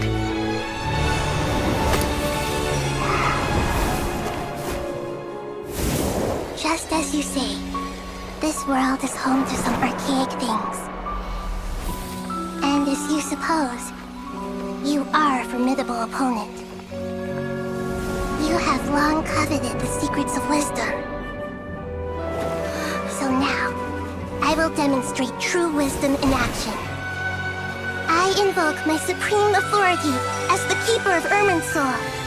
Commend me or condemn me, but give your verdict now!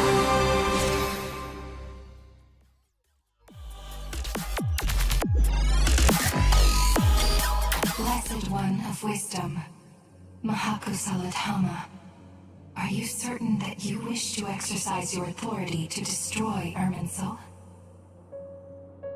It represents both your roots and your finest accomplishments.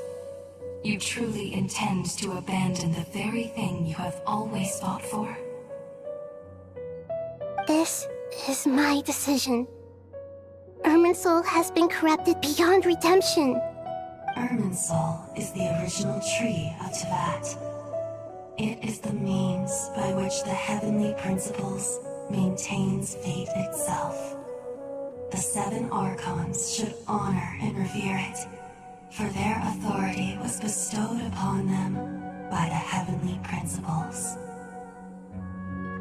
It is precisely because I honor and revere it that I fight for the humanity it exists to protect.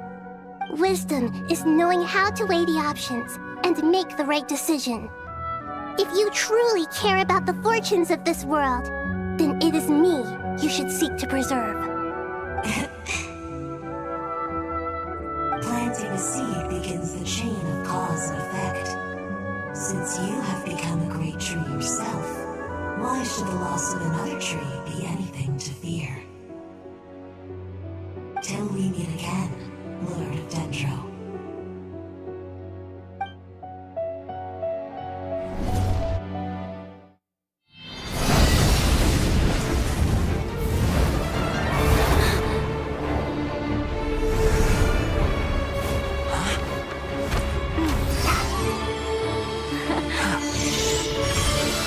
The first flame. The pure, cleansing fire.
shall we? Where were we? I was suggesting that you needn't perform when signing a contract. You're only sitting here because your bank demanded an evaluation of the trustee. So you told a story about a young scholar from a merchant family in Sumeru? I told a compelling tale, didn't I? The post-expulsion story is far more captivating. The human experiments or the elixir of immortality? The part where you die. Ah, yes. My favorite part. The 35-year-old Segment thought of himself as Dottore, reserving the name Zandik for the original specimen. Of all the Segments, he was the most selfish. After his expulsion, Dottore searched for a new direction. He joined the Fatui, studied Elazar in great depth, secured resources. He was rather fortunate in his career. Zandik turned to Conrian technology and successfully created his segments. But this was not immortality. Even with backup segments, his body would still age. Still, thanks to Snezhnaya, Zandik found the ideal base for his experiments. Then a perfect partnership materialized at a crucial moment. The year that both parties realized they needed more time. Fortunately, Zandik succeeded. In a miraculous turn of events, he gained the extra time he needed. I seem to recall it differently. All right, it's true. No matter how much elixir he took, Zandik remained human and continued to age. Then, on the morning he turned 85... Help me up! Call for help! Surely he would be rescued, Zandik thought. But to his surprise, no one helped him. Zandik was too selfish for that. Don't forget, you're one of us. Yes, and we're all waiting. Waiting for me to die. Pantalone arrived for a meeting and happened to witness what followed. He found it unsettling. I never said that. But the Zandiks were unfazed. It was a rare opportunity for self-dissection.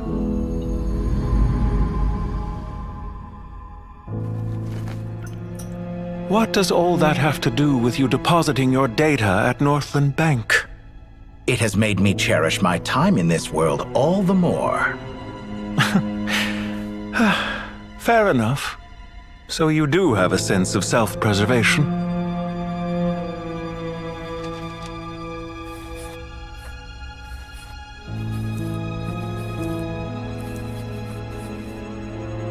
What do you mean? You're hardly normal, and you don't cherish life. You just don't want to admit defeat in the limited time you have. Even so, don't I deserve an interesting ending? I'm counting on it.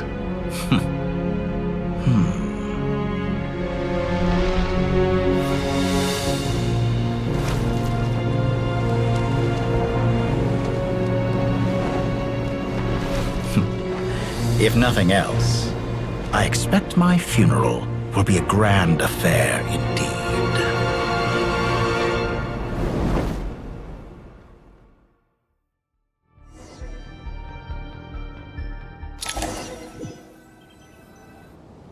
What a magnificent fire. In Snezhnaya, we light fires to ward off the cold. Fire, it seems, is antithetical to ideas such as cold, frozen, and unchanging. Perhaps it has always been that way. From the beginning, fire has been used to drive away wild beasts and warm the body and mind. You could say it's a form of treatment. One that cures the human heart of mortal fear. Mortal fear? Something you haven't been acquainted with in a long time, by the sounds of it. Whereas you, I'm sure, must know the feeling quite well indeed.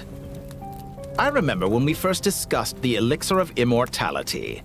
You claimed that extending your lifespan was about buying more time. But was that really the truth? You fear the prospect of dying a wretched end in this world, don't you? Of course I do. I'm only human after all. And while you may have forgotten it, you cannot deny that you too were once human, Dottore. I do not believe that there is no such fear in your heart.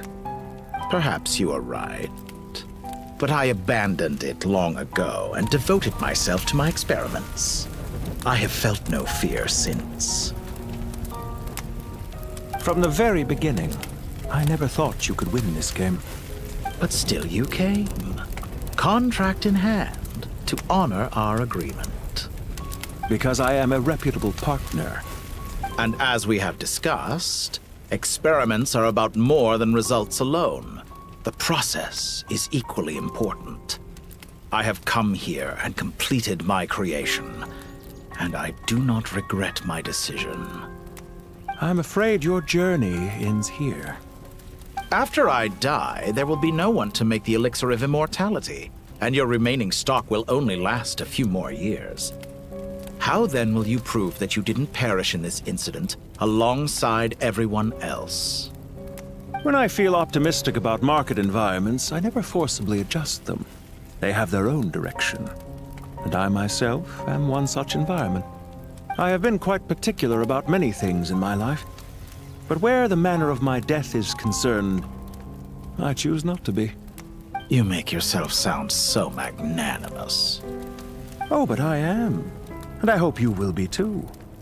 It may have been a long time since anyone told you this, Dottore, but I recognize that you are a truly rare talent. Ha! I can see it. The experiment in blasphemy that I've been performing all this time. It has been a long process, and I do not care about the results as much as people might imagine. If the very goal of your experiment was to explore infinite possibilities, then there was never any reason for it to end. Indeed. Yet now, the experiment has officially drawn to a close. What should I call you? Zandik? Or do you prefer Dottore? Suit yourself. Goodbye, Feofan. This time, that's what it truly is. And don't I know it? Goodbye, Zandik.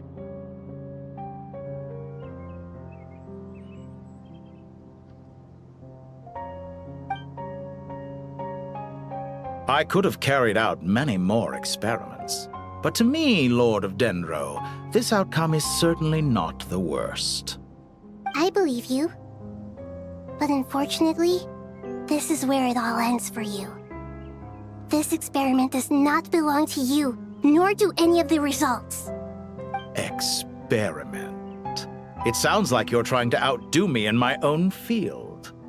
Wisdom is conveying information in terms that people can clearly understand. You know exactly what I mean. Indeed. I can see no further outcomes. Ha. You have a formidable mind, and you are braver than I thought. Setting fire to the very thing your survival depends on. Your previous threat was empty, but this time, it is real. When necessary, wisdom can be as fierce as an inferno. Some of the flames that incinerate you come from within yourself. Perhaps you are right. You see what lies at the bottom of the human heart, and that is your wisdom. Here is where your journey comes to an end. All that is yet unknown belongs to those of us who will carry on living. It seems I have unwittingly been your arch-enemy all along. But now, it's all over. I do not deny your intelligence. But what you refer to as experiments, I would never describe in those terms. They are events that take place in the real world, and they are so much more than mere data. Goodbye. We will never meet again.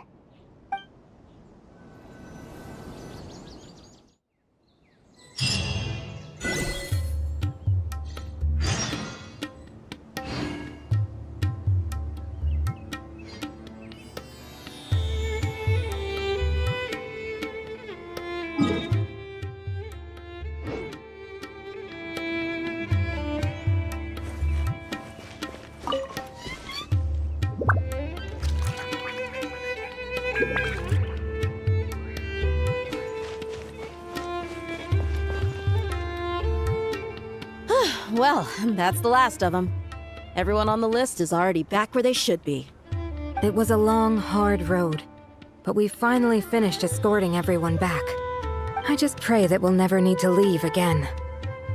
I hope we can stay here forever in this peaceful paradise of our own choosing. Paradise.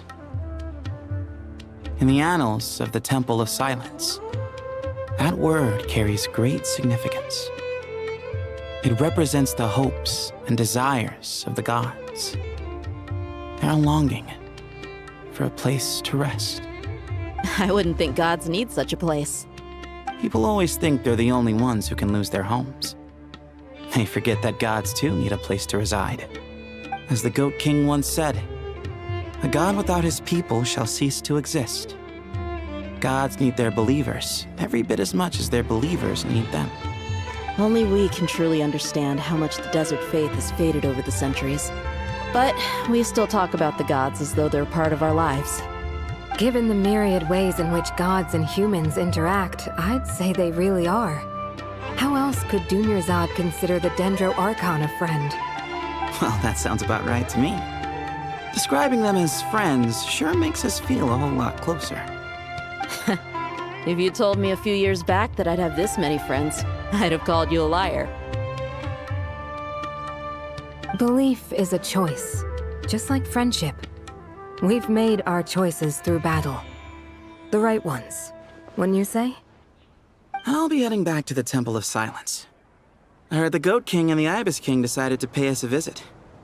How about you? It's back to Aru Village for us. Still plenty of supplies to distribute and people to help.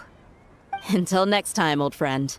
As long as you can find the time, you're always welcome to visit us in Aru Village. Right back at you. Make sure to drop by the Temple of Silence the next time you're free.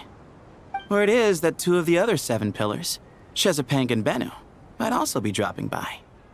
Since you're wearing the symbols of their power, it'd only be fitting if you came to see them for yourselves. Dropping by? That makes it sound like they're visiting a neighbor's home.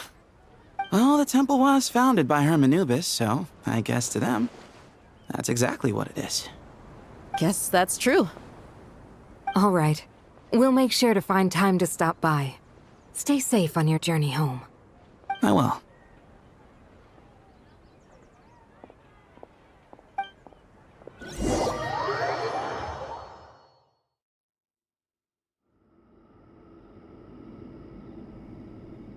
You do have a point. See? Retirement has always been a problem, especially for old-timers like us who've been locked away all these years. You finally step out into the light, and bam! You're face to face with a whole different world. Naturally. What do you think, Layla? Huh? Why would you think to ask me? How could I possibly be qualified to decide where the servants of King Deshret should live? Sorry if my question was unclear. Do you think their statues will stand out too much if we place them here? Hey, I never agreed to this. How could we possibly allow our statues to be left in Hermanubis' home? That would be like breaking into someone's house, then pretending it belonged to you in the first place. Different beliefs can coexist. We still need to respect one another. By which you mean, you two plan to stay at the Temple of Silence, for a while at least, but you have no intention of relocating your statues here. So, you see this as sort of a family visit? Is that correct? Family. Huh. You could say that. In a sense, Hermanubis would view this as his home. Just look at this place. Magnificent, is it not? The sad truth is, in the past, all 3 of us invested so much into misguided ventures. We failed to build what we should have, and wasted so much time instead. And what do you mean by that? I mean that for the most part, time spent associating with the likes of Sobek, and, let's say, Thoth, might reasonably be considered wasted. Why does that not surprise me? Go on. Anyway, given how much time we'll all be spending together, I'd say that the bonds we built will end up proving to have been a sound investment. Once Sethos, the current leader of the Temple of Silence, returns, you can discuss the matter of staying here with him. But judging by the expressions of everyone here, I imagine you'll receive a very warm welcome. This sacred ground houses untold knowledge, after all. What better place for the servants of King Deshret to appear in the mortal world? How about we share a meal together first? I imagine it's been many years since you last tasted fresh food. Oh, that sounds wonderful! After so many hundreds of years, I can only surmise that desert cuisine has become a lot more varied. Are we having a get-together? If you'd like, I can help prepare some food. After all, Lord Thoth, you helped me so much in the desert, and I still haven't properly thanked you. Oh, my, that would be wonderful. I'm touched that you still remember. How the times have changed.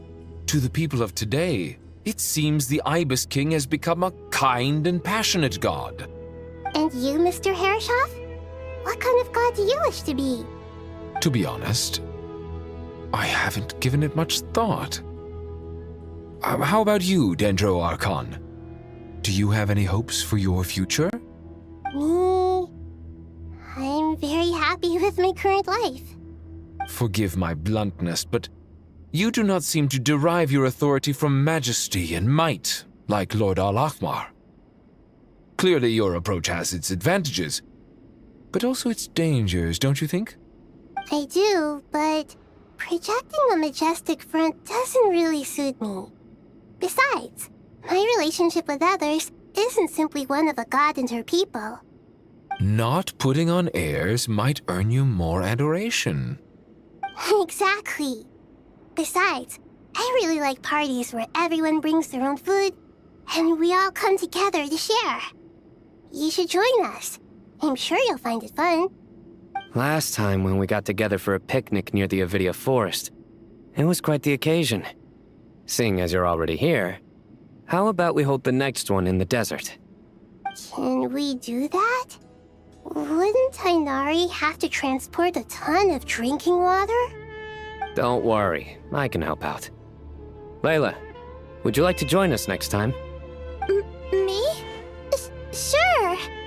The more the merrier. That way we... Don't take this the wrong way. I just think you should know. When it comes to passing the time, chess is more our thing. In that case, Dendro Archon, what do you say? If I were to compete against you, I can't say with certainty I'd win, but I certainly wouldn't mind giving it a shot. Where's Sobek? I'm sure he'd be good for a few rounds. Cards, cards, cards! I'll always prefer chess. I wonder what variant of chess we're talking here.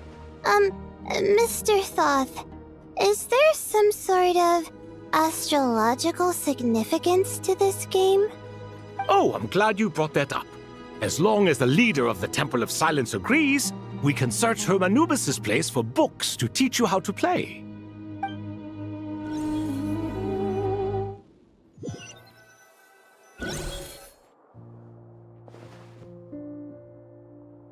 Such devastation visited on Sumeru City.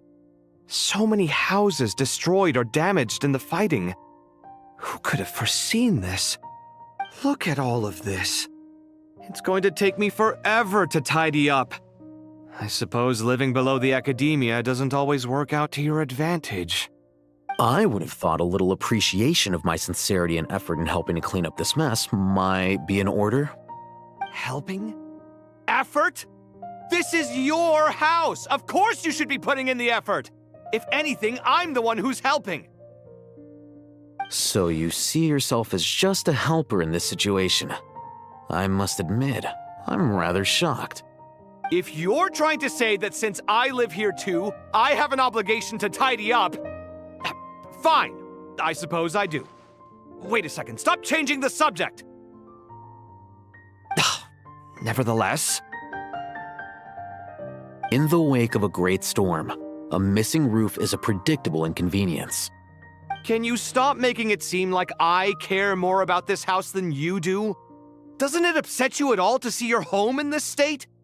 I won't pretend it's ideal, but that's no reason to be upset. This is the roof over your head, your shelter from the cold. The furniture is scattered, the paintings have fallen off the walls, the windows are shattered. Don't you feel even a little disheartened? The way I see it, these problems are easily solved. Ugh, this is precisely why I hate talking to you about sentimental things. It's like banging my head against a wall. You simply don't understand just how much work goes into making a proper home.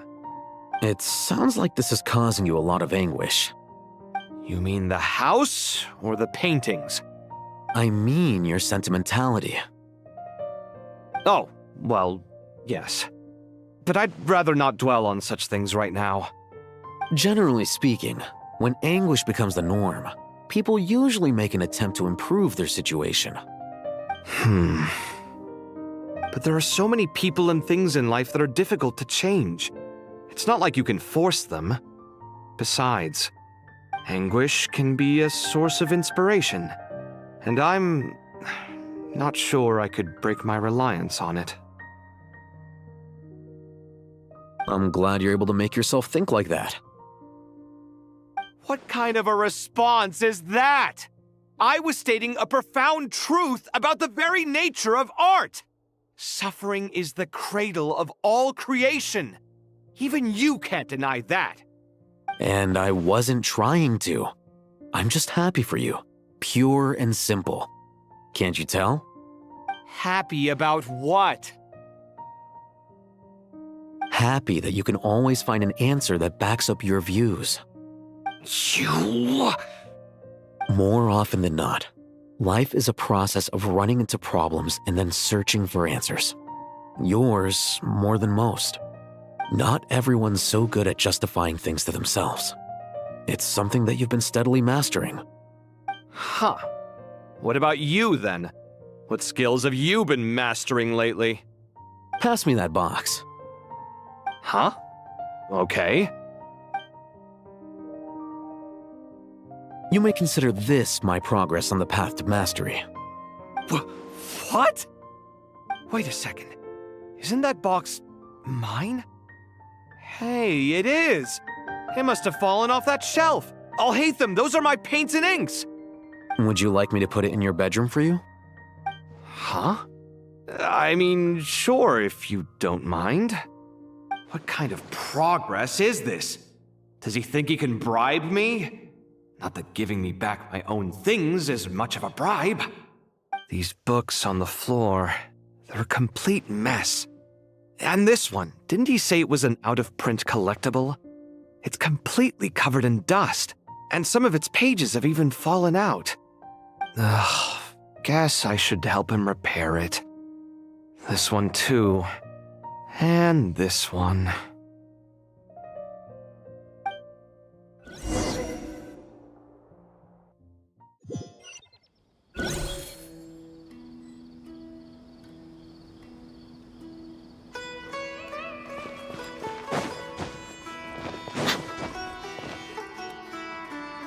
Local subter beasts, imported goods, such a bright future ahead.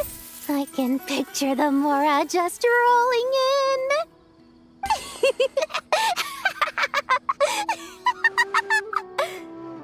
You do realize you sound like a choking cow? It's called being imposing. Can't you feel it? Are you not intimidated? Oh, I'm positively shaking in my sandals. What commands do you have for me, oh mighty Lord Sangamabe? You've got a lot of nerve, Nefer. You went and told Candace and the others everything, didn't you? Seriously, do you have any idea how differently they see me now? Surely that's a good thing. I presume they're more disposed to actually like you now. maybe even view you as a friend. You traded my secret for sympathy! Thanks to you, I've lost every last shred of my mercantile majesty. How am I supposed to make anyone think I'm a big, scary investor now? The dark days of Lord Sangama Bay are behind you. Why not take this chance to make a few honest friends? Speaking of friends, since when did the notorious Lady Nefer gain such an admiration for holier-than-thou types? A moon chanter here, an angel there? Who'd have thought it? A coming together of fates, nothing more. No need to throw around accusations of admiration. Forget it. You're right about one thing at least. Making friends is never a bad thing for a merchant. So, I really took a loss this time.